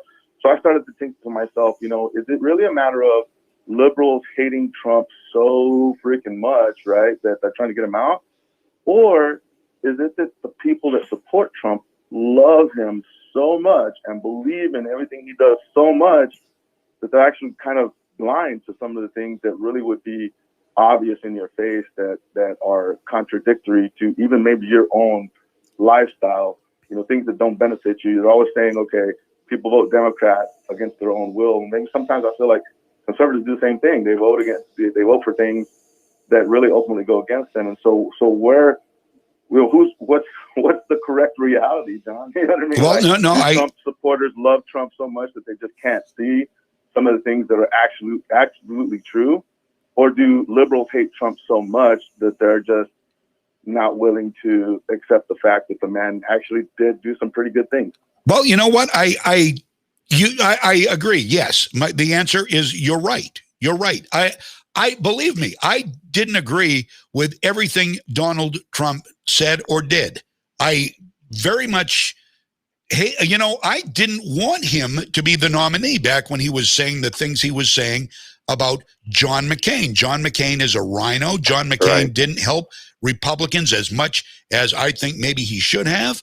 But to make fun of his status as a prisoner of war, and then some of the other things he said and did, I didn't agree with. And did he lie? I have said over and over again, how can you not think he's a liar after some of the things you heard during the campaign? However, that said, he did his best to fight the good fight all the time he was in office, despite the fact that he was pushed every step of the way. I mean, there was not a day that went, but not one day in 4 years that he didn't have a fight against the political class on his hands. Nobody ever worked. They didn't stop trying to get rid of him long enough to work with him on anything.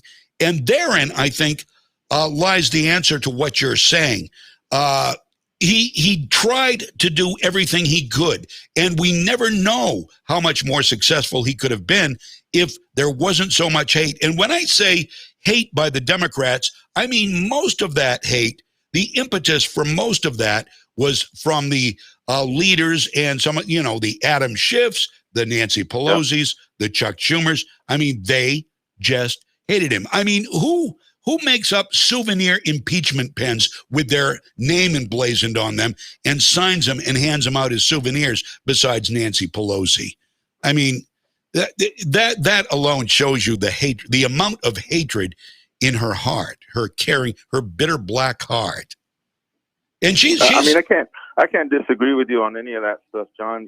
But at the same time, it's part of the gig, man. I mean, even there was Obama had effigies and stuff. Even George Bush, like when Bush was in office, people thought he was the devil. You know what I mean? It happens, and it's gonna happen. And the only difference, I think, is that Trump didn't have a thick enough skin, so we had to hear about it on Twitter all the time. You know what I mean? And so I get that, but I mean, and fine, it's fine if we want to play the victim card for any of these politicians, but that's just part of the gig.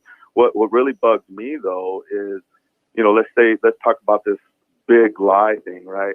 I hate that almost 90% of the media is using that term, the big lie, the big lie. You don't got to be so dramatic about it. I don't think, I personally don't feel like there was widespread fraud. I mean, there's lots of different evidence and facts or whatever. But I feel like even if there was, like you said earlier, like I don't think it was significant or it was going to make a difference. And so for the media to latch onto this term and make it sound so Orwellian, like you said earlier, right? It's doublespeak. You know what I mean? And it's to me, and I think both sides are guilty of it. It's like you're starting to get to a point to where revisionist history is starting to be like the old man who shot Liberty Valance. You know what I mean? When the truth doesn't fit the legend, right? Right. Yeah, I remember. I love that song, Gene Pitney, 1959, I think. Yeah. So yeah, but that's all I really wanted to ask about, John, because it was just the Liz Cheney thing, that really gets me because she's was top of the tier and she's now like I said, getting really cannibalized and I've seen Democrats do the same thing. Look at what happened to Al Frank. He got inappropriate. Anthony Weiner's out there sending weenie pics out, whatever. Like they eat. Democrats eat their own too.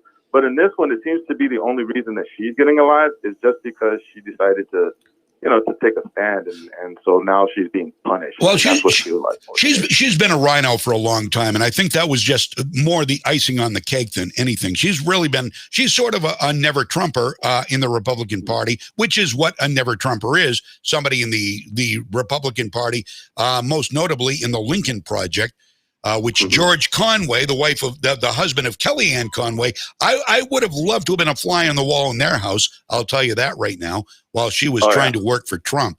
But anyway, going back real quickly to what you said about Trump not having a thick enough skin and going to Twitter, the reason for, I think Trump had a much thicker skin than you're giving him credit for, but he couldn't get any fair reporting. And you've got to admit this. He literally couldn't get any fair reporting through the mainstream media. And in fact, CNN has now come out because Project Veritas, James O'Keefe, was able to get a real hot-looking chick to go in there and find one of the bigwigs at CNN and sit him down and get him to talk like a songbird and say, we tried to get Trump out of office and we succeeded, and we're covering up, what Biden's doing, and now we're going to push climate change.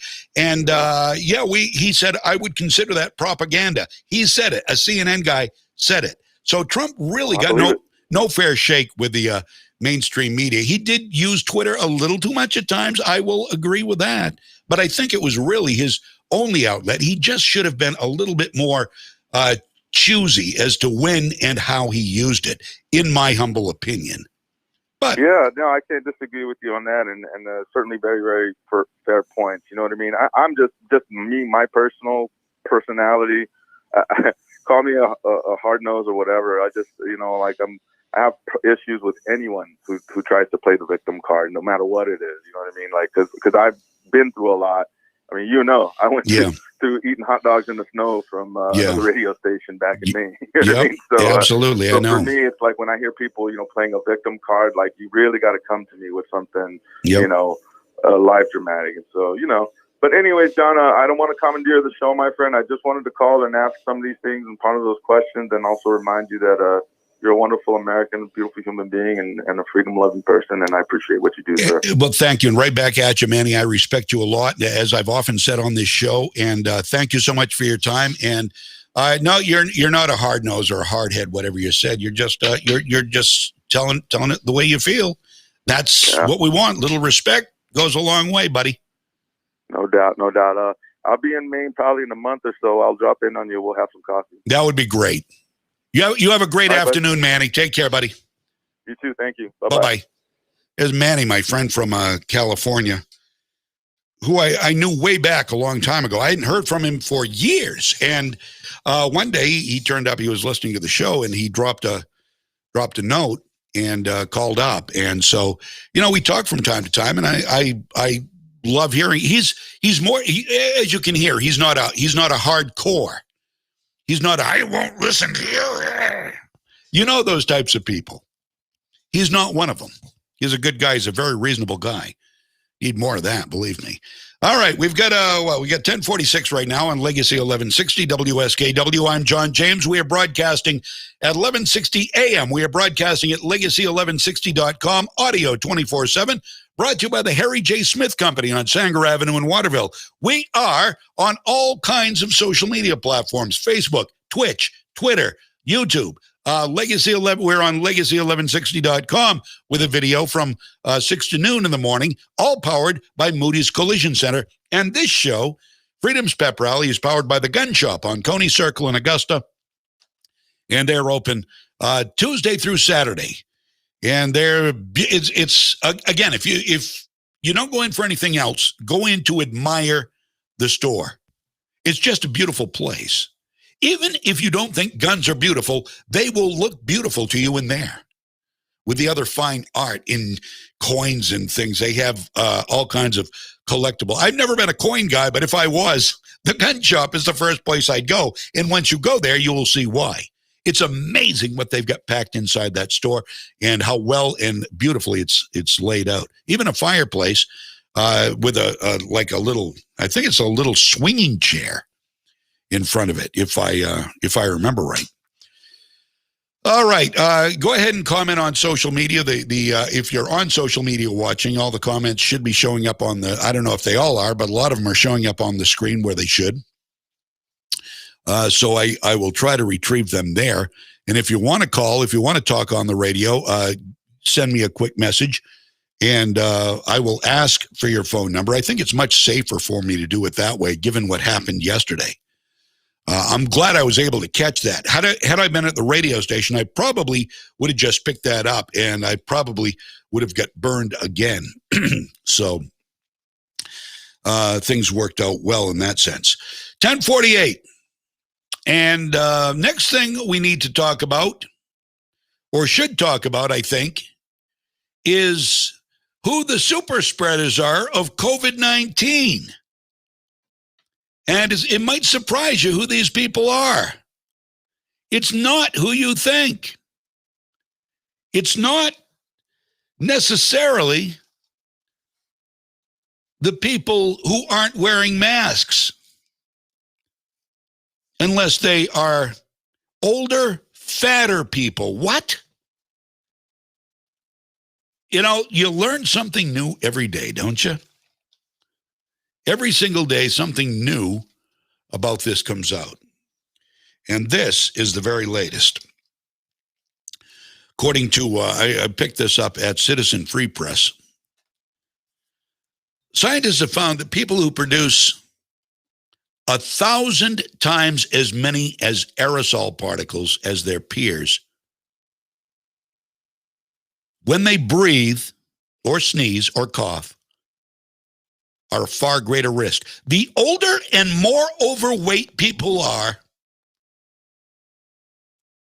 All right, now hear this. The older and more overweight people are, the more likely they are to be among the 20% who exhale 80% of aerosol droplets.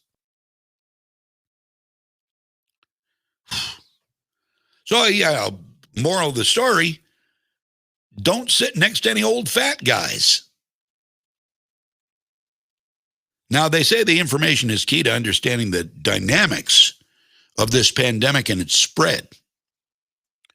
It's now well established that COVID-19 is driven by super spreading, and most people with the virus do not.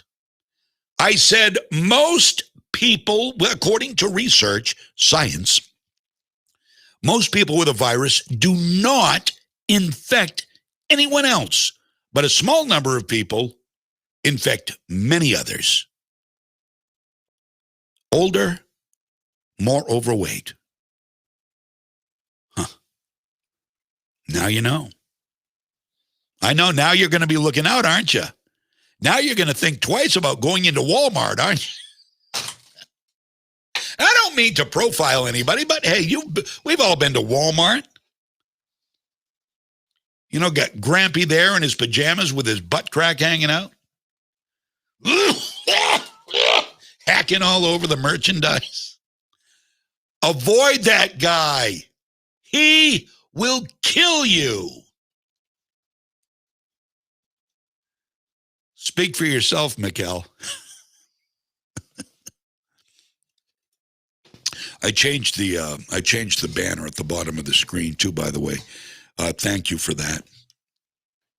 So, how about vaccines? Do we still have to wear masks after we're vaccinated? Well, are we? I think probably we are. I can't tell you how many people I see still walking around outdoors. I'm telling you something. The minute I get out of the store, I go to Hannaford, and we have the mandate. Got the governor's mandate because she can't be too powerful. This is one of the ways. The Democrats are dominating Maine. They are dominating Maine by not allowing Republican voices to be heard. They shut Republicans out of the budget. They've shut Republicans out of the executive orders. They've shut Republicans out of everything. Flexing their muscle, they don't want compromise. They want control. So yeah, I still see frightened little people, sad really, walking around outside with it. As soon as I get out of Hannaford, as soon as I breach the great outdoors, my mask is off.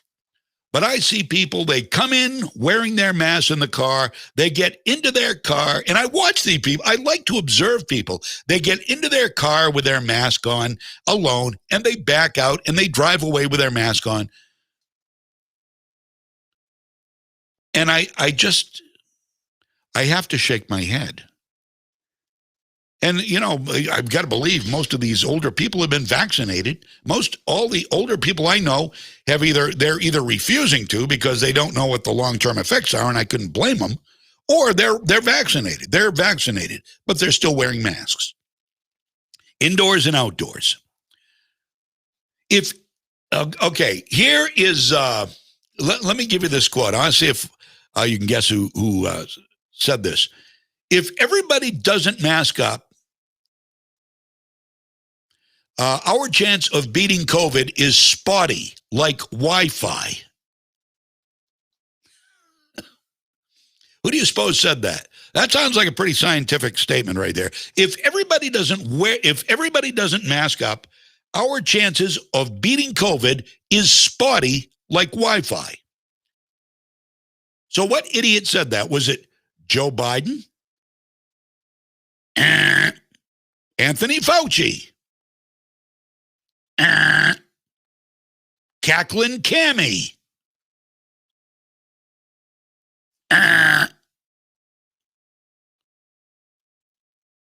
Whoopi Goldberg. Ding! Wow. So it was Whoopi. The girls on The View were chatting about the vaccine and masking yesterday. Sonny Hostin. Sonny Hostin thinks if you don't get vaccinated, you don't fly. You don't gain admission anywhere. If you don't vax, you don't go out. You're a prisoner if you don't vaccinate. Sonny Hostin. Meghan McCain thinks that if people believe the science, after they get vaccinated, we should lose the masks. Whoopi Goldberg expects to be wearing a mask into her 90s. Here is the Mensa meeting in progress. We need to shun those that refuse to get vaccinated. Sonny Just like Hostin. now in certain states, many states, I know in New York, there are signs on storefronts, on businesses all across the state.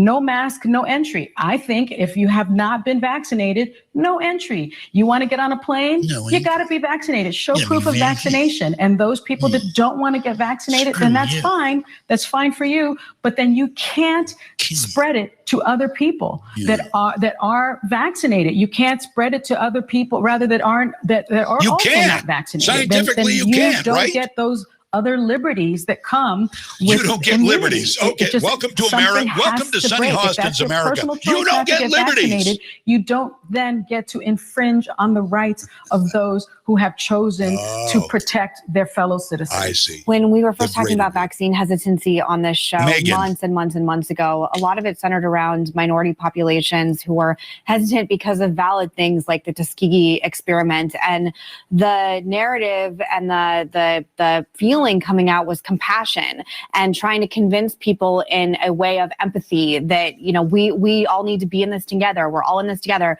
We should all get vaccinated together. And I think it was effective. And the messaging towards evangelicals and Republicans is, you dumb hillbillies, stay the hell away from me. And I don't think there's any way that's going to convince anyone of anything if that's the messaging coming out of the White House. And a lot of this feels like it's more about control than science. If the vaccine is 94% effective, which we are told by science and the We are CDC told. and all smart Right. people that come on the show, it is.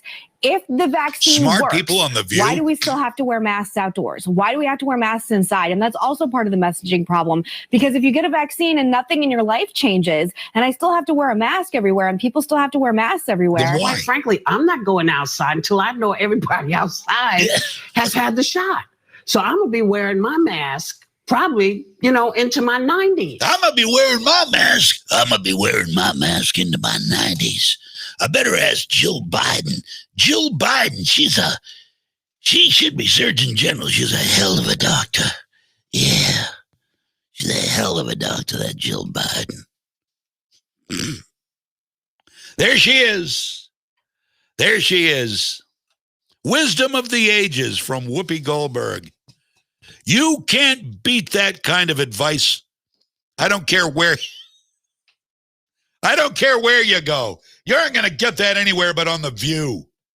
Watch The View if you want to be in the know. Telling you, mister. We'll be back. I'm John James. Good morning. Legacy 1160, WSKW. Incense and Peppermints doesn't just have a huge selection of scrumptious candies. They have sweet treats that'll bring back wonderful memories every time you share them. Incense and Peppermints has candy that's fun for the whole family, like Jelly Bellies, Smarties, Turkish Taffy, Mellow Cups, Laffy Taffy, and Necco Wafers. And candy that'll take you on a trip down memory lane, like old-fashioned penny candies, root beer barrels, atomic fireballs, Mary Jane's Bit of Honey, and Jawbreakers. They even carry Maine favorites like Moose Poop and Saltwater Taffy. Incense and Peppermints, 48 Main Street in downtown Waterville. Electrical repair should never be done without the knowledge of how to do it safely. Better yet, skip that stress and let Kennebec Electric and Lighting take care of it for you.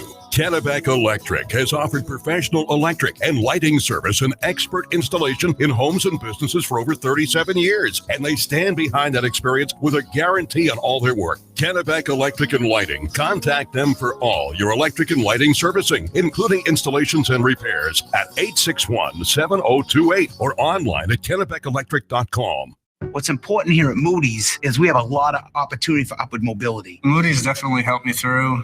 They sent me to school. I got my degree in business. I had the demeanor and I had the willpower and the want.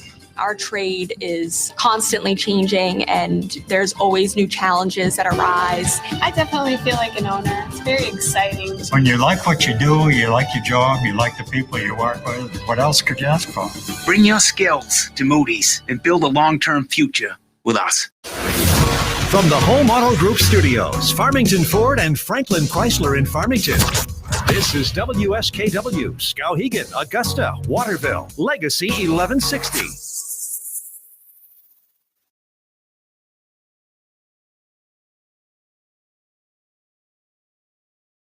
Hi, I'm Greg from Gregory's Disposal. Dumpsters, dumpsters, dumpsters. Call Gregory's Disposal, 465-4500. We can help. Cleaning out Grandma's attic, or if the kids finally moved out, leaving the junk behind, we have debris dumpsters and many sizes of roll-offs to get the job done quickly and efficiently. Call Gregory's. Call Gregory's, 465-4500. How about remodeling, redoing the roof, tearing off the old porch?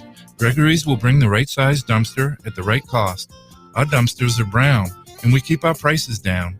Call Gregory's. Call Gregory's, 465-4500. Gregory's can also help with your weekly rubbish. We offer many services, including curbside pickup, residential dumpsters, whatever you need. Gregory's is there to help. Call Gregory's, 465-4500. In case you missed it, call Gregory's Disposal, 465-4500. Legacy 1160, WSKW. ABC News, I'm Jim Ryan. Positive signs that the pandemic might be rounding a corner. New York, New Jersey, and Connecticut all are easing the restrictions. In Florida, Governor Ron DeSantis is lifting all local restrictions, but ABC's Stephanie Ramos says slower vaccination rates there have health officials concerned. The end of the pandemic may be in sight, with the weekly case average nationwide dropping below 50,000, but experts say the country may not reach herd immunity because of slowing vaccination rates and variants. In Mexico City, 23 are dead, dozens are injured after a metro train came crashing to the street after an overpass collapsed. In the southern U.S., high winds and possible tornadoes over the past day have claimed at least 3 lives. A Chinese booster rocket could drop to Earth in the next few days. China apparently made a mistake with the rocket, so it might not land in the ocean. Parts of the 10-story tall rocket could hit populated areas. This is ABC News. Police in Minneapolis are asking for the public's help as they search for a missing 2-year-old. They think the girl was taken by her 27-year-old sister. They're worried because the sister, Amina Mohammed, has had a history of mental instability and paranoia. Top officials from the world's richest nations, the G7, are meeting in London. The representatives of the world's wealthiest nations come to this gathering to try to develop a unified approach wherever possible on a wide range of issues such as trade and security threats. But not all are singing from the same sheet on absolutely everything. U.S.-led policy in Libya and Syria, for instance, out of step with many other Western nations who've seen what misery intervention has brought to those two countries over the past decade. Tom Rivers, ABC News, London. The U.S. trade gap surged in March to a new record just shy of $74.5 billion. The improving economy is driving demand for imports, which jumped well over 6% compared to the month before. Jim Ryan, ABC News. N-U-T-S. Nuts.com is the place to be if you want a healthy snack or a tasty treat. If you need a little help filling your pantry, you should see Nuts.com. Dried fruit, superfood, nuts and seeds, gluten-free, chocolate treats, bubble tea. We've got what you want to eat. Wholesale, single serve, condiments and nut butters, jelly beans and healthy snacks. Nuts.com is where it's at. Nuts.com. Nuts.com is your one-stop snack and pantry shop. Shop fresh nuts, dried fruits, sweet treats, and pantry staples like quinoa, pasta, flours, and more. Find over 4,000 products at Nuts.com. First-time customers get free shipping now at Nuts.com. That's Nuts.com for free shipping. Nuts.com. Hello there. Welcome back. Freedom Step Rally. I'm John James, your host. and your body. Why can't we be friends? I just posted this. Crystal posted on one of the platforms here. I was at Walmart last night shopping, and a random woman approached me and asked if I'd had my vaccine. I said no. And she then asked me if I wanted one, as she had one dose left for the day. Weird.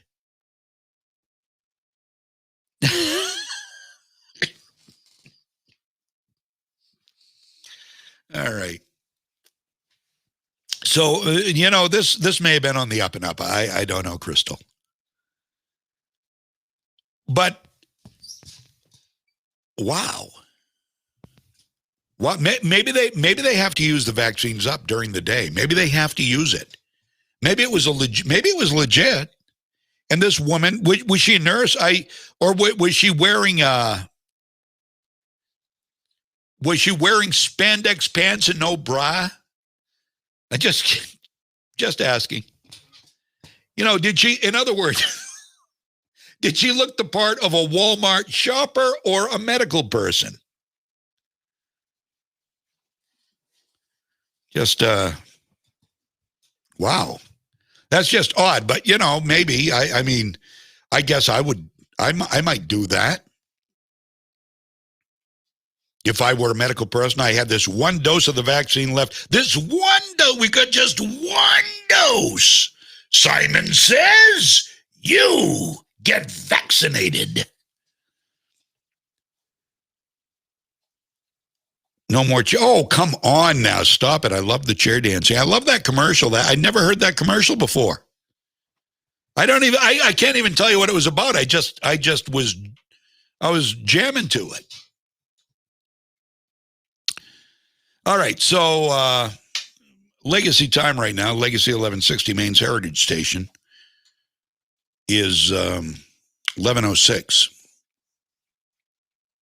And we'll get back to where we were talking about, we were talking about vaccines and stuff, and the ladies on The View. They're the smart ones. Hope you understand that. They're the smart ones. So, we've got more on this too.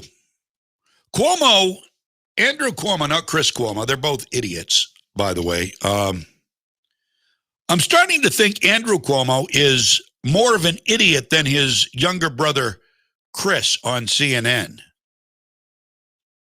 Equally as dangerous, maybe. Do you know who New York Governor Andrew Cuomo's biggest fan is? I know you're saying, oh, Chris Cuomo. No. Andrew Cuomo, Governor Andrew Cuomo of New York, his biggest fan is Andrew Cuomo. That's right. The Emmy Award-winning actor / governor was making a little speech about the importance of getting vaccinated. He let it known who should be vaccinated and why they should be vaccinated. Now wait, because the irony ensues. The tone-deaf governor then, this guy who killed many thousands of elderly people by putting COVID-positive patients in nursing homes, said something that a 10-year-old would have thought better of. But you've got to understand the mindset of somebody like Governor Andrew Cuomo. They, in their own mind, they have no faults. People will see no faults in what I say because I am the omnipotent governor of New York, Andrew Cuomo.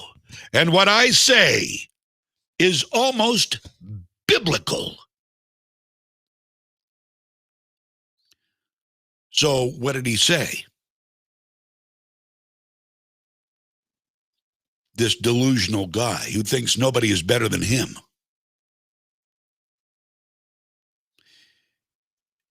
Listen to this idiotic statement. And, every statement he makes turns out to be idiotic. But this one is particularly idiotic given his known history of the Emmy Award-winning author, Andrew Cuomo. Who are the groups we're targeting on the vaccination? Youthful and the doubtful. And there is an attitude that they'll be fine. Why should they take the vaccine? Maybe you will get a long haul syndrome that we're not really sure what it is yet, but a lingering consequence of COVID. Listen. Or maybe you go home and kiss your grandmother and wind up killing your grandmother. Or maybe you wind up killing your grandmother.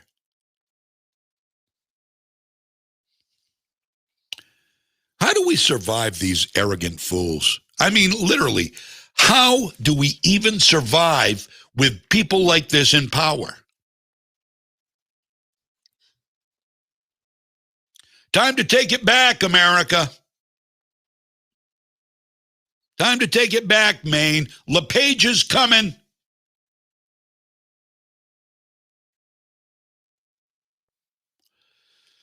We'll see what happens. Bruce Poliquin may be running for something. Oh, did you hear the latest person who says he may be running for president? Florida. I bet Alan knows. No, it's not. No, Ron DeSantis. No, that's been talked about. He may.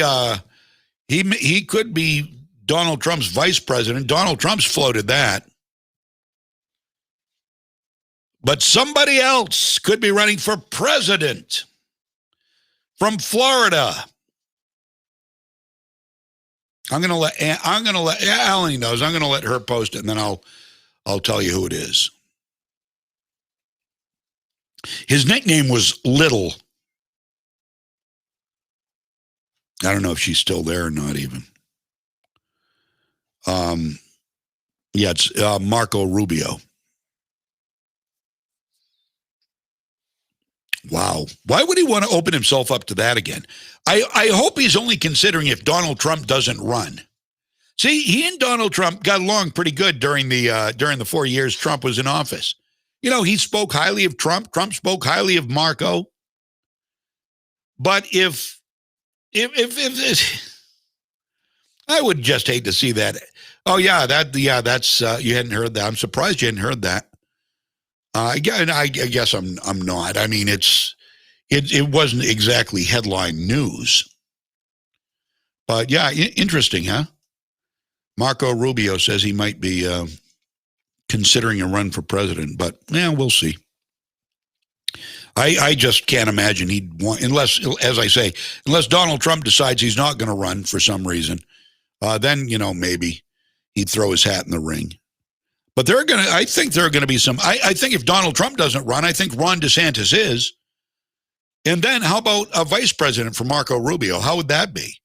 A Florida ticket. How would that be? That wouldn't be bad, right? Ron DeSantis at the top of the ticket. I think that's, you can't lose with DeSantis or Trump. I think Trump is a better bet, but I think DeSantis would be good too. But, we're still a few years out on that. We'll have to wait and see what happens. So anyway, there you go. There is Andrew Cuomo, the idiot from New York, saying that if you don't get vaccinated, you could go home and kiss your grandmother and kill your grandmother, says the man who killed 13,000+ elderly people in nursing homes.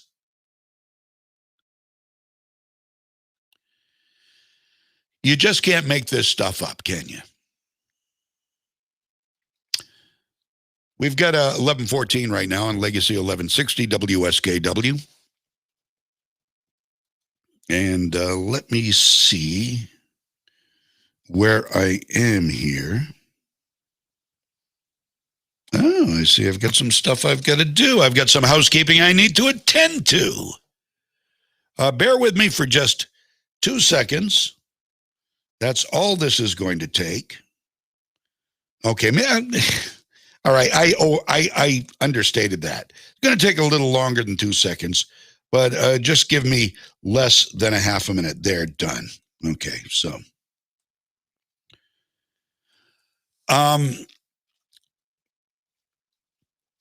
We've got Brandon Tatum was on with not PJ Media, I'm sorry, John Solomon's Just the News. Now, if you don't know who Brandon Tatum is, he goes by Officer Tatum on social media. He's an author of a book that's coming out, social media personality, spoke with Just the News, and he says that this country, with all of its anti-police rhetoric, is actually heading for big trouble here. Now, he's the author of the book. This book is upcoming. It's called Beaten Black and Blue, Being a Black Cop in America Under Siege. In an America Under Siege. He had some pretty troubling words for the Just the News host. She asked him, given where all of this anti-police messaging has gone since the death of Michael Brown in Missouri some years ago, where do you think the current debate is? What are the sides?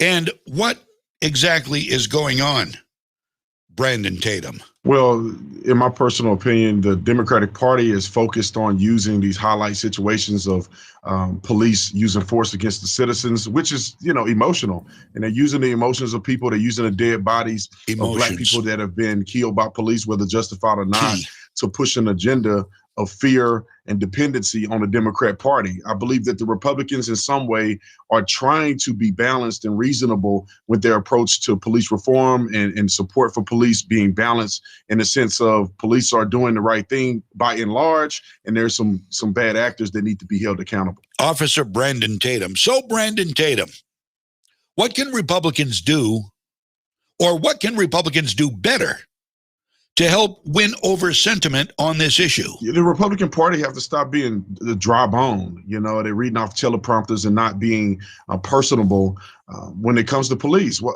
we need to tell police stories. We need to talk to police officers. We need to give them a voice and show the emotional side of what they go through on a day-to-day basis, instead of allowing the left to show the emotional side of criminals who end up getting killed justifiably at the hands of police. So if we can have that emotional appeal and play the same game that the Democrats are playing, but on behalf of law enforcement officers, highlighting what they do on a day-to-day basis, the tragedy of when they lose their lives, and they're not doing crimes. They're just doing their job, protecting and serving. So if we can highlight those things and give police officers a voice in an emotional sense, like they do criminals, I think we can have a better path to success. Wow. The toll these incidents take on police is not covered as much as the perps and their families are covered by mainstream media. We've seen that over and over and over and over again. Saw it with Jacob Blake. We saw it with Michael Brown. Saw it with George Floyd. We saw it with this kid in Brooklyn Center, this Wisconsin or wherever it was, Minnesota, I guess. So, Brandon Tatum, are there any reforms being discussed out there right now that make sense that Republicans should pay attention to? Well, I think Tim Scott and what he's proposed sound reasonable. Scott. I don't agree with all of it, but I'll tell you what I do agree with is transparency. The more police officers can be transparent, so police departments can be transparent, the more trust you can get from the public. So, accelerating funding for body-worn cameras, making sure that we are keeping track of no-knock warrants and different things and how the outcome, it persists. I think that'll show the public that, hey, look, we're being transparent. Hey, these no-knock warrants are actually working better than knock warrants. Me knowing that, in a personal sense, because I was on the SWAT team and our no-knock warrants were way more efficient. So having that, documentation supporting the police officers in transparency, I think is a perfect way to set the tempo. When you start talking about chokeholds and you start talking about dismantling the police department, that's not a winning strategy that we see from the left. You know, and the thing is, you notice they change tack when one thing happens. I mean, how many no-knock warrants? How many chokeholds? How many of these different things that we've seen in the recent past have successfully saved lives, stopped crime, eased the situation, diffused a situation? How many times have they succeeded until this one time when it was caught on camera? So we can't do it anymore. I mean, look what happened to Breonna Taylor. It was it no knock? I don't know. There's still some debate on whether it was a no knock or a knock entry. But they stopped no knock entries because of the Breonna Taylor case. But how many times have this been a success? So every time something happens, we lose another tactic that the police can utilize to diffuse a situation or save innocent lives or their own lives. All it takes is one being caught on camera to enrage the people who love to be enraged. And then they've got to change everything. Everything's got to change. As soon as one thing is caught on camera, it's all got to change. Regardless of the fact that 20,000 people could have been saved by that exact same thing, the one time it's caught on tape and is problematic, we've got to do away with it. Knee jerk. But it's typical for the left. The left uses knee-jerk reactions. They have made an art out of taking knee-jerk reactions from people, amplifying them, and then saying we need change. There's nothing that is ever thought out and responded to objectively and intelligently. It's knee-jerk. We've got to do this. We've got to do this now. Let's do it. Let's get it done. You know, like the city manager in Brooklyn Center that was fired after he said the cop that accidentally shot the black motorist was going to get due process. So because he said due process, the mayor freaked out and had him fired. Got him fired. Got the city council to go along with firing him and fired him. Even though one of the city councilors, a woman, said she thought the city manager shouldn't have been fired. He's doing a great job. I like him. He's doing a great job for the city. He's doing his job well. But I was afraid if I voted not to fire him, the mob would come after me. Is this really where America is right now? Think about it. I don't care what side you're on. Is that where America is? I don't think there's anybody on the left who wants mob rule. I really don't. And they've got to admit there is mob rule happening in parts of the country right now. And it's going to expand exponentially. It always does. So Brandon Tatum, back to Brandon Tatum. Black cop and author Brandon Tatum, Just the News. The host there asked him, do you think the police retiring and fewer signing on to be cops is a result of what we're seeing right now? That is 100% the result. You know, when you're going out and you're putting your life on the line, many of your fellow police officers are dying in the line of duty, and you get spit in the face by your police chief or city council because you happen to pull over a black man, or you happen to, a situation goes south and you have an accident that was not intentional. Mm-hmm. You're working in this violent environment where things that you do, right, take split seconds, and then a judge or we could say an attorney could take months to to try to figure out a way to get you on. So, this is a very dynamic job. And if you can't have the support from the community in some of these cases, you can't have the support from command staff, why in the world would you go and risk your life and, potentially losing everything for $50,000 a year? Right. I mean, that's not going to be worth it. It's not going to have longevity if they continue down the path of negative rhetoric and discipline police officers for doing justifiable things. Doing justifiable things. But they have to set an example, don't they? They make an example. All police are bad. That's their baseline. That's where they start on the totem pole, if I can say totem pole anymore. That's where they start on the totem pole. They start at the bottom, and they have to prove they're worthy of respect. Well, that's for putting your life on the line. You have to prove that you're not a racist, and if you do anything that even indicates you might have a racial tendency, then they cancel you, they fire you, they excoriate you, they drag your name through the mud. Now, I'm not saying somebody like Derek Chauvin didn't deserve it, but we see this all the time. Before any more information is known, like this kid, Adam Toledo in Chicago, shot by a cop chasing this 13-year-old kid who had a gun. Chicago, remember, everybody's got a gun. Every thug has a gun in Chicago. Now, 13's not old enough to even be holding a gun in public. Carry a gun. You can't carry a gun. You can't own a gun at 13 years old. Who was he hanging out with? Well, he was hanging out with a 21-year-old thug who was apparently shooting at random passing cars in the street. He was hanging out with that guy. And the police were called. And they ran. Adam Toledo ran. He didn't drop the gun. He held on to the gun. And the officer pursued him on foot down an alleyway. Adam Toledo stopped. The officer raised his weapon as an officer would do when facing a threat that could be life-altering, life-taking.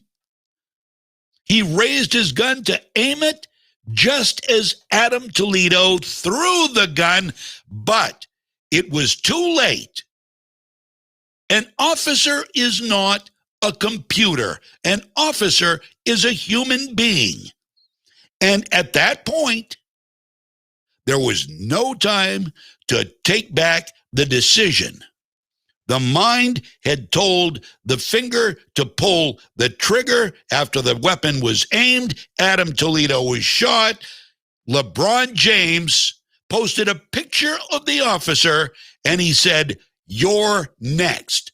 Knee-jerk, hateful, leftist reaction. Why would anybody want to be a cop? Brandon Tatum is absolutely right. I respect cops. I don't like getting pulled over. I don't like getting pulled over at all. Nobody likes getting pulled over by a police officer. But I'll tell you what, I'm always respectful. I'm always respectful. And here's something that in none of the cases where somebody has been killed, every single case where somebody has been killed that has made the news in the last year, 2 years, all the way back to Michael Brown, all of these big cases, in not one of them has the perpetrator complied with police. It would have been a completely different outcome. Now, that said, I am not justifying what Derek Chauvin did. I am not justifying what the officer in Brooklyn City did. she's the one that had the accident, thought she was pulling a taser, pulled a gun. Not justifying that. But in both those cases, in the George Floyd case and in the case where this Dante Wright in Brooklyn Center, can't believe I came up with that name, was shot. In both cases, had the person not resisted, hear me here, had the person not resisted arrest, had Dante Wright, had George Floyd complied with police orders, we wouldn't even be having this conversation right now. That's a fact, Jack.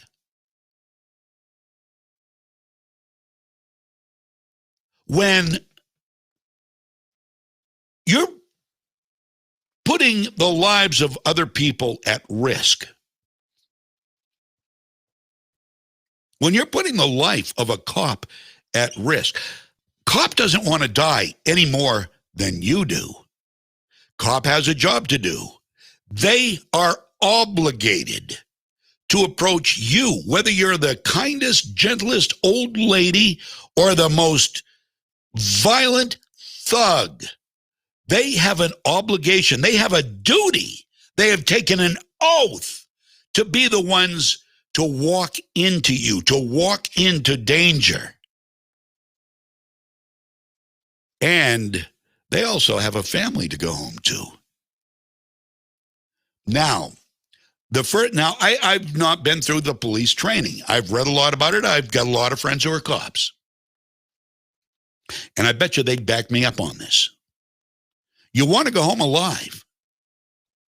You have to treat every instance as though your life could be in danger if you are a police officer.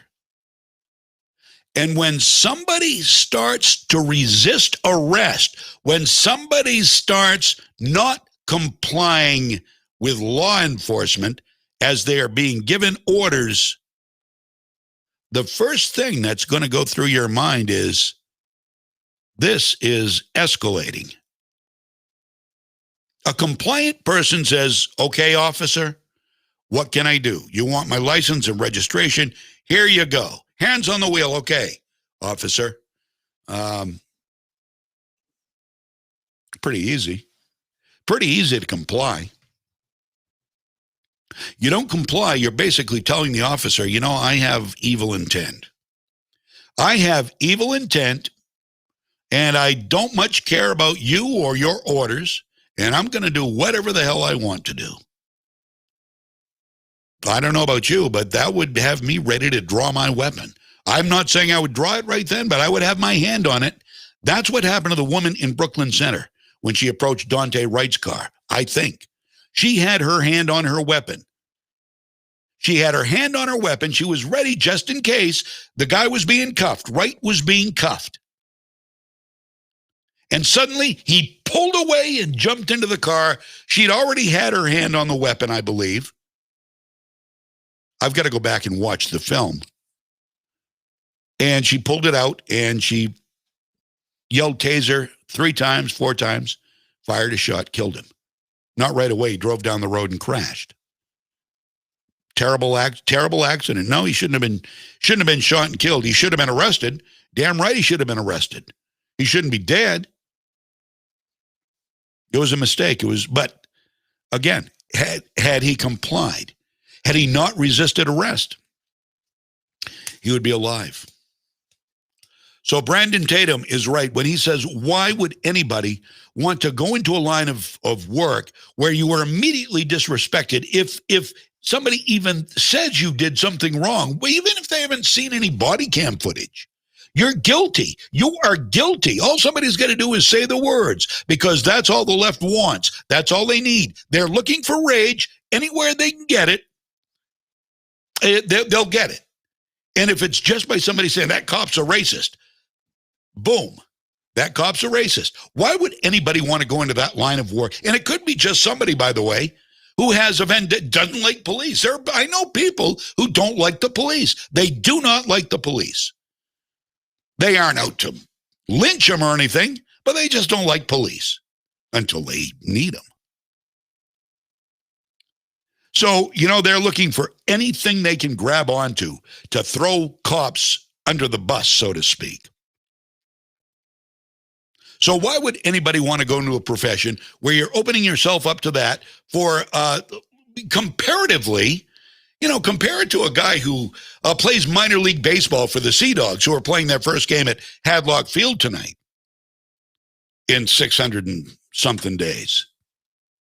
Compare it to one of these guys.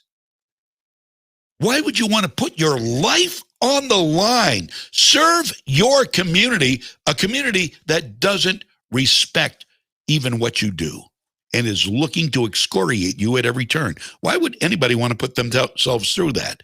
Brandon Tatum is right. Why is anybody going to want to be a police officer? Now, he mentioned in one of his pieces there, he mentioned he liked some of the stuff Senator Tim Scott was proposing for his police reform. Now, Senator Tim Scott, has been in the news lately because he gave the rebuttal. He is the black South Carolina senator who gave the rebuttal to President Trump's speech. That was a Freudian slip. President Biden's speech. His Communist Manifesto, Biden's. And immediately, what starts trending? Uncle Tim, a takeoff on Uncle Tom, a sellout to blacks.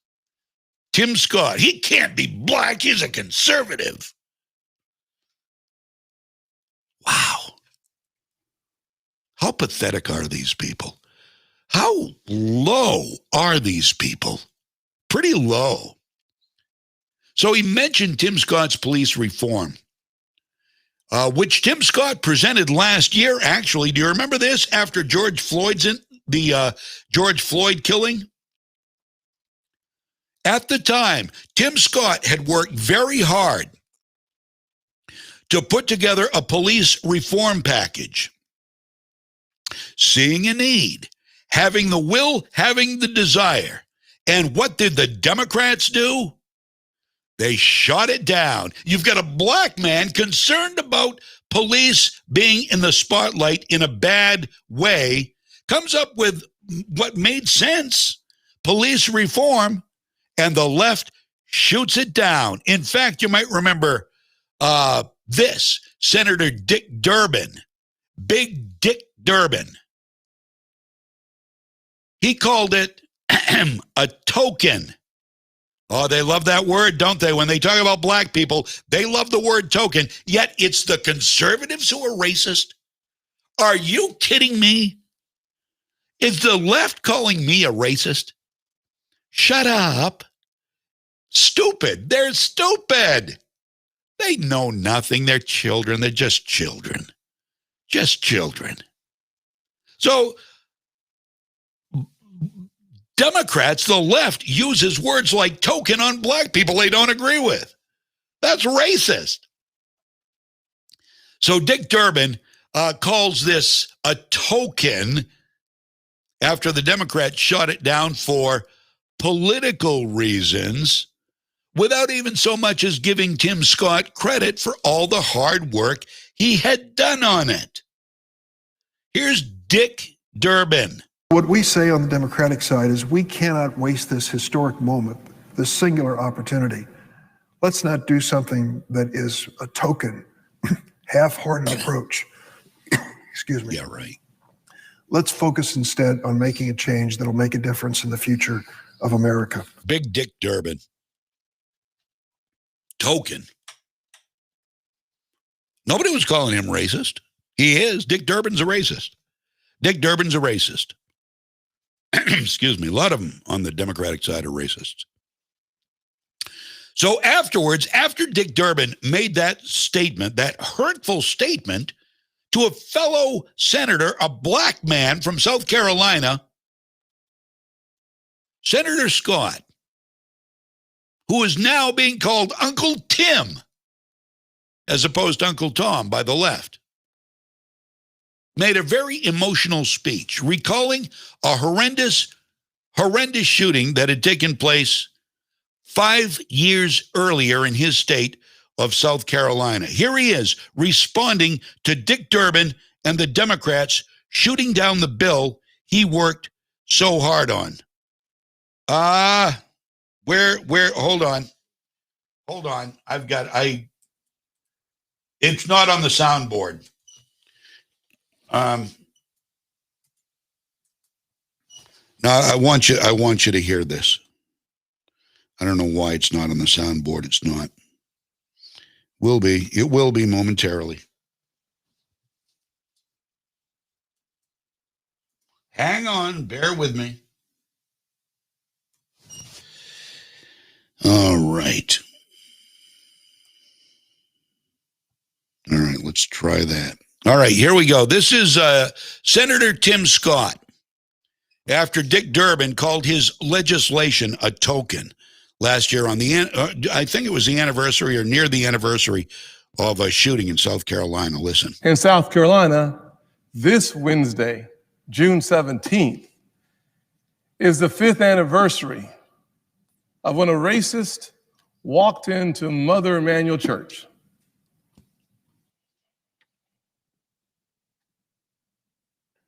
And sat through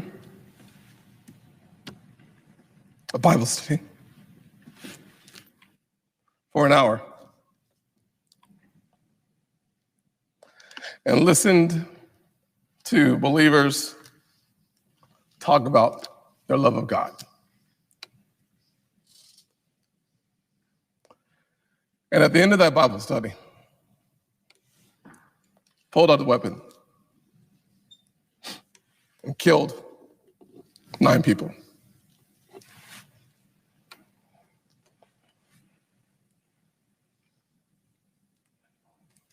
So for me, and so many South Carolinians,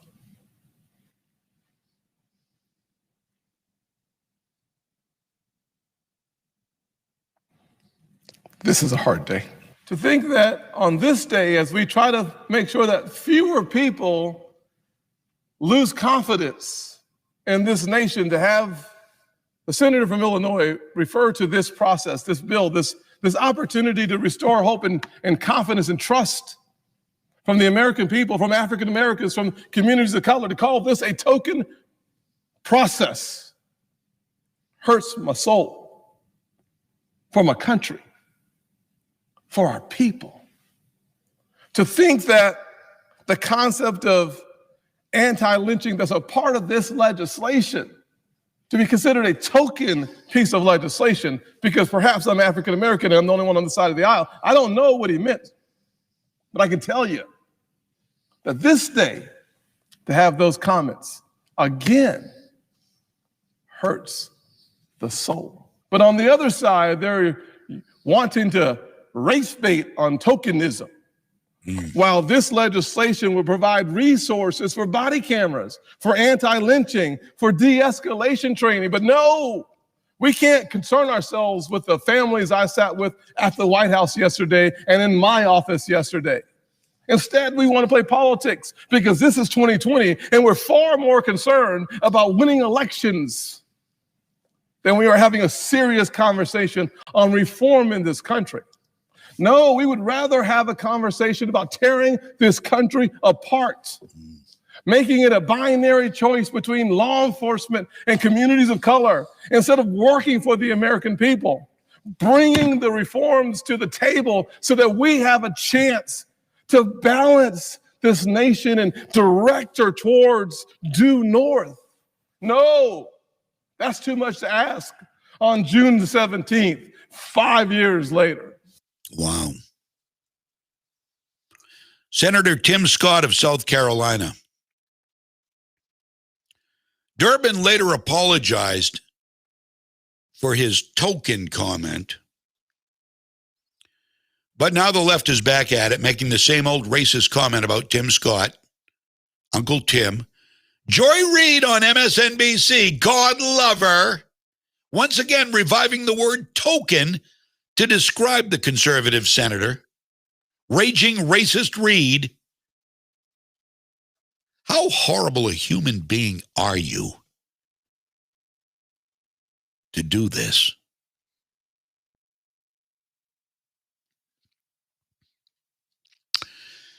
$11:44 right now. I'm John James. We'll be back.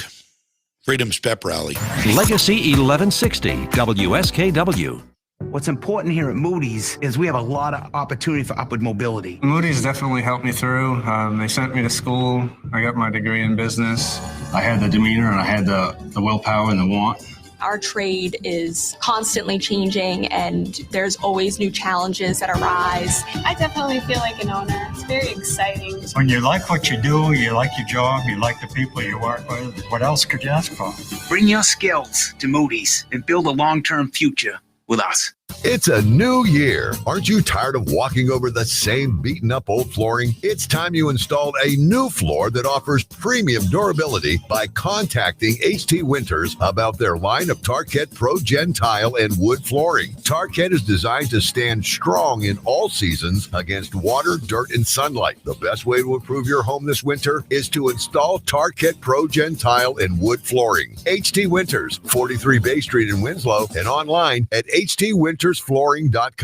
I'm CBS 13 meteorologist Lexi O'Connor. Mainly cloudy this morning with the chance for showers in southern Maine and New Hampshire. Mostly cloudy today with highs in the 50s. Brighter and warmer through central Maine where highs will climb into the low 60s. Rain tomorrow, slight chance for an afternoon and evening thunderstorm. Cool with highs in the upper 40s. Sunshine returns Thursday with highs around 60.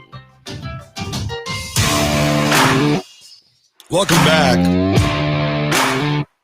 Hi, how are you? John James here. Trump Owens. Bonnie. Yeah. I would love that. I would think that would be an unbeatable ticket. I mean, if you're talking optics,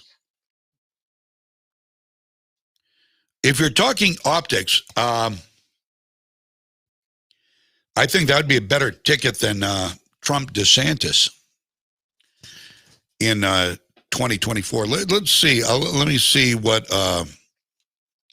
Candace Owens. You got to be 35. I'm pretty sure of that. And I think she just makes it or just doesn't make it for 2024. She was born, she's 32. She just turned 32. 33, 34, 30. She won't be old enough. Yeah, she just, April 29th, she turned 32 years old. That's a good question, though. Why don't we answer that right now where I've got the keyboard, and I am a master typist. I wish I could show you what a master typist I am. I'm a self-taught typist. I blew off high school. I wish I hadn't. You always have regrets. I've had a few, and most of them come from my high school. I had fun in high school, though. I really did. Okay, how old to run for vice president? See, we always talk about this, but we never look it up, and now I'm looking it up for you so you don't have to, because I'm the man. I'm quite a guy doing this for you. Thus, to serve as vice president, the individual must be a natural, at least 35 years old. Be a resident of the U.S. for at least 14 years. Natural-born U.S. citizen. Can't do it. She can't do it. She just misses it.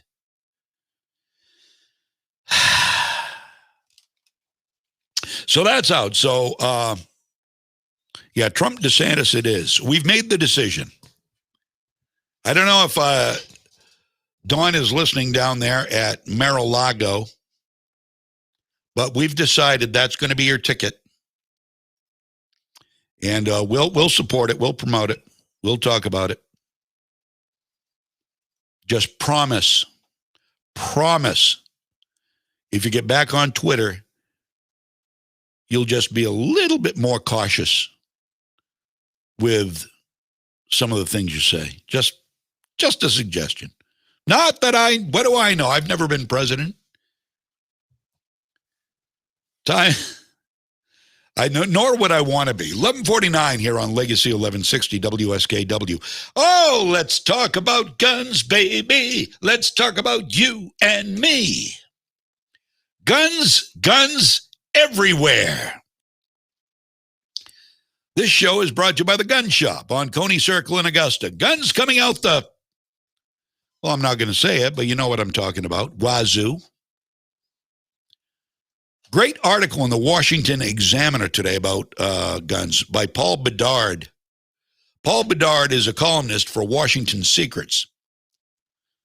And it talks about the surge in gun love and Second Amendment supporting Americans, and there has been quite a surge. People who maybe previously didn't even support the Second Amendment or gun ownership now buy guns. And according to Bedard, the nation's gun craze, propelled by politics, I knew that was going to be hard to say. The nation's gun craze, propelled by politics,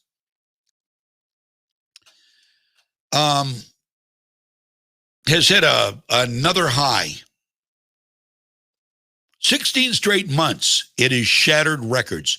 April sales of 1.8 million guns. FBI background checks logging over 3.5 million. Now, the agency's NICBCS, we call it NICS. That's you want to impress people, call it the NICS system checks people out. NICS, National Instant Check System. Recorded more checks in April 2021 than any other April. The FBI also said each of the past 16 months has tallied record counts dating back to December 2019. Most recent surge because of concerns about Joe Biden's calls to ban semi-automatic firearms, including the AR-15, the one they lie and call the assault rifle. They lie like a rug because they know their left people will believe them. Although I've had leftists come to me before and say, what is this? What is this? Is this really an assault rifle? And I school them a little bit. Not that I'm any wizard on anything. I just know a little bit about this stuff. So I'm more than willing to share if somebody wants to come to me with questions or want some advice. I'm more than willing to share what I know. The Small Arms Analytics and Forecasting Group, which estimates how many FBI background checks are for gun sales, said at least 1.8 million firearms were sold last month, a record for April. And what's even more interesting is that rifle, long gun sales surged. SAAF Chief Small Arms Analytics Forecasting, SAAF Chief Economist Jürgen Brauer said, the April 2021 number of just over 1.8 million firearms sold is big. In fact, it is the largest April on record, while year-over-year percentage increases of 2.1% is relatively modest. It nonetheless represents growth on top of the last year's COVID-19 panic-driven sales boom. Handgun sales declined in April 2021 relative to the same month last year. So long gun sales drove the April increase. People buying assault rifles, which already number in the millions, by the way. Now, do you think these people are buying these guns because do you think they're paying $800 or minimum $800 or much more to buy these guns only to have them taken away by government? No. Government demands compliance by turning them in. You know what's going to happen, don't you? Not a damn thing. It's going to be more and more Americans going to be saying, Milan Leve, come and get them. Come and take them.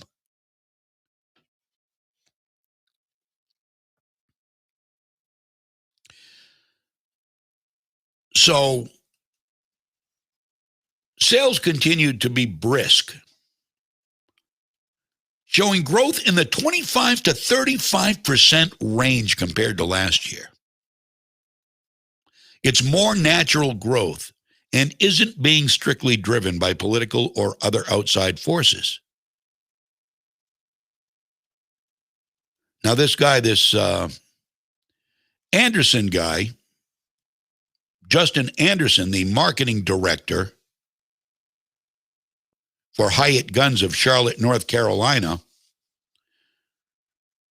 said more than likely many of the 8 million people that bought their first gun in the last year have caught the bug and are buying more guns and accessories. Trust me when I say it is a bug. It is a thing. Having an addiction to buying things is a thing.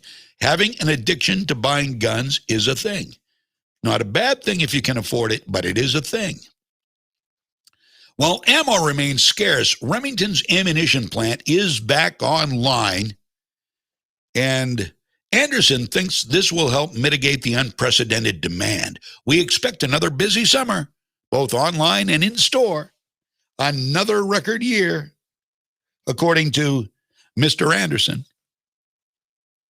That is great news for the Second Amendment. The more people who buy guns, the more people who own guns legally, keep them safely, the better off America is going to be in the long run. Think of it this way.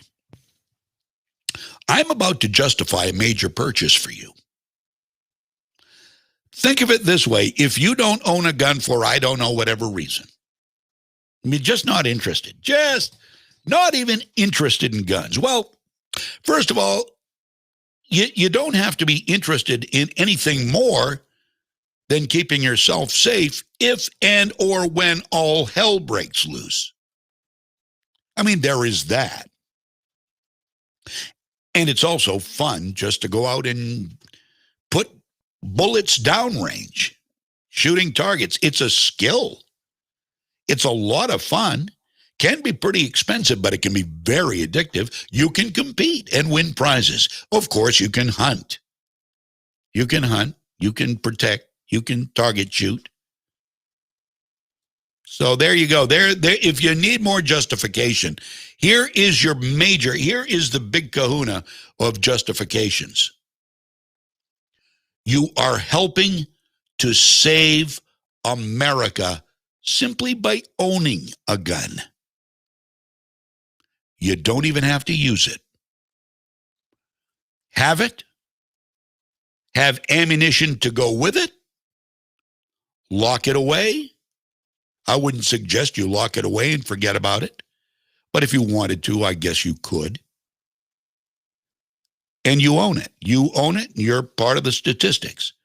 There are that many more guns out there that the federal government doesn't know right where they are, because so far we've managed to stave off efforts at a national registry via universal background checks.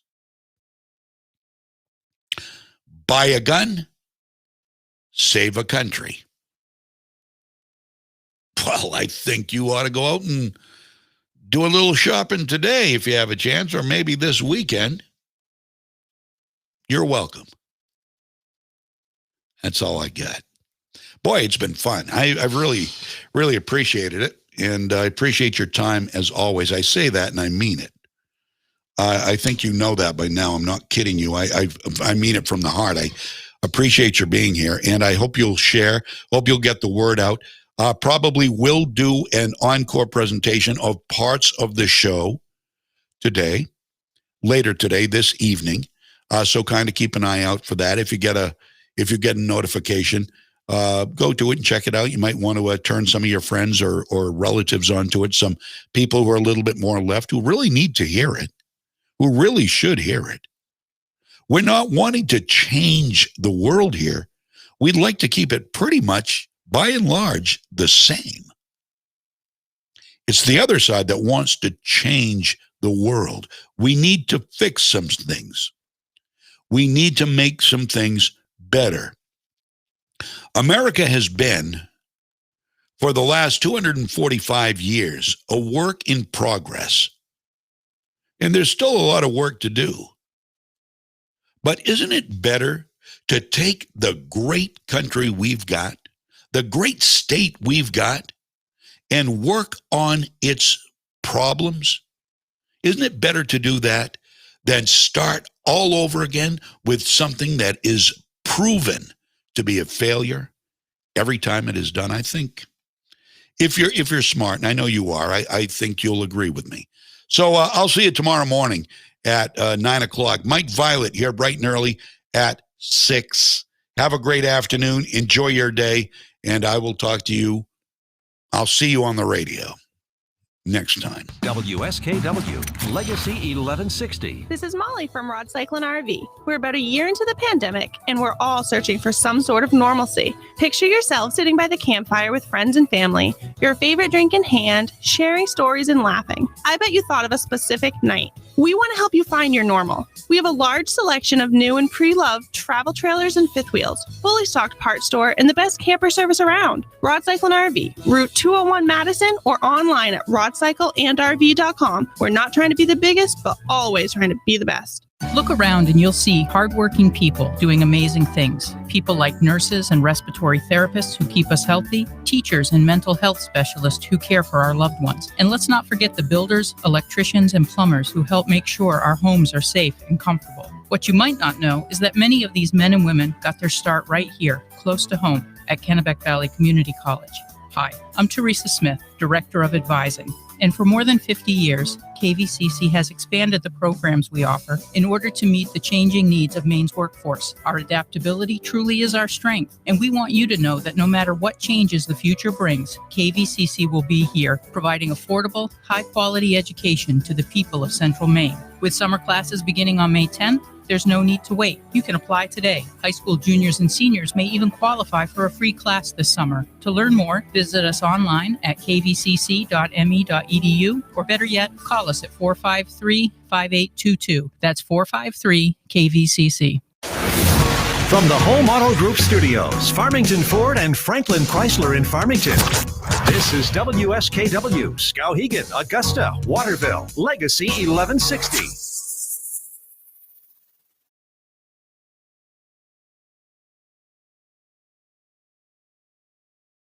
All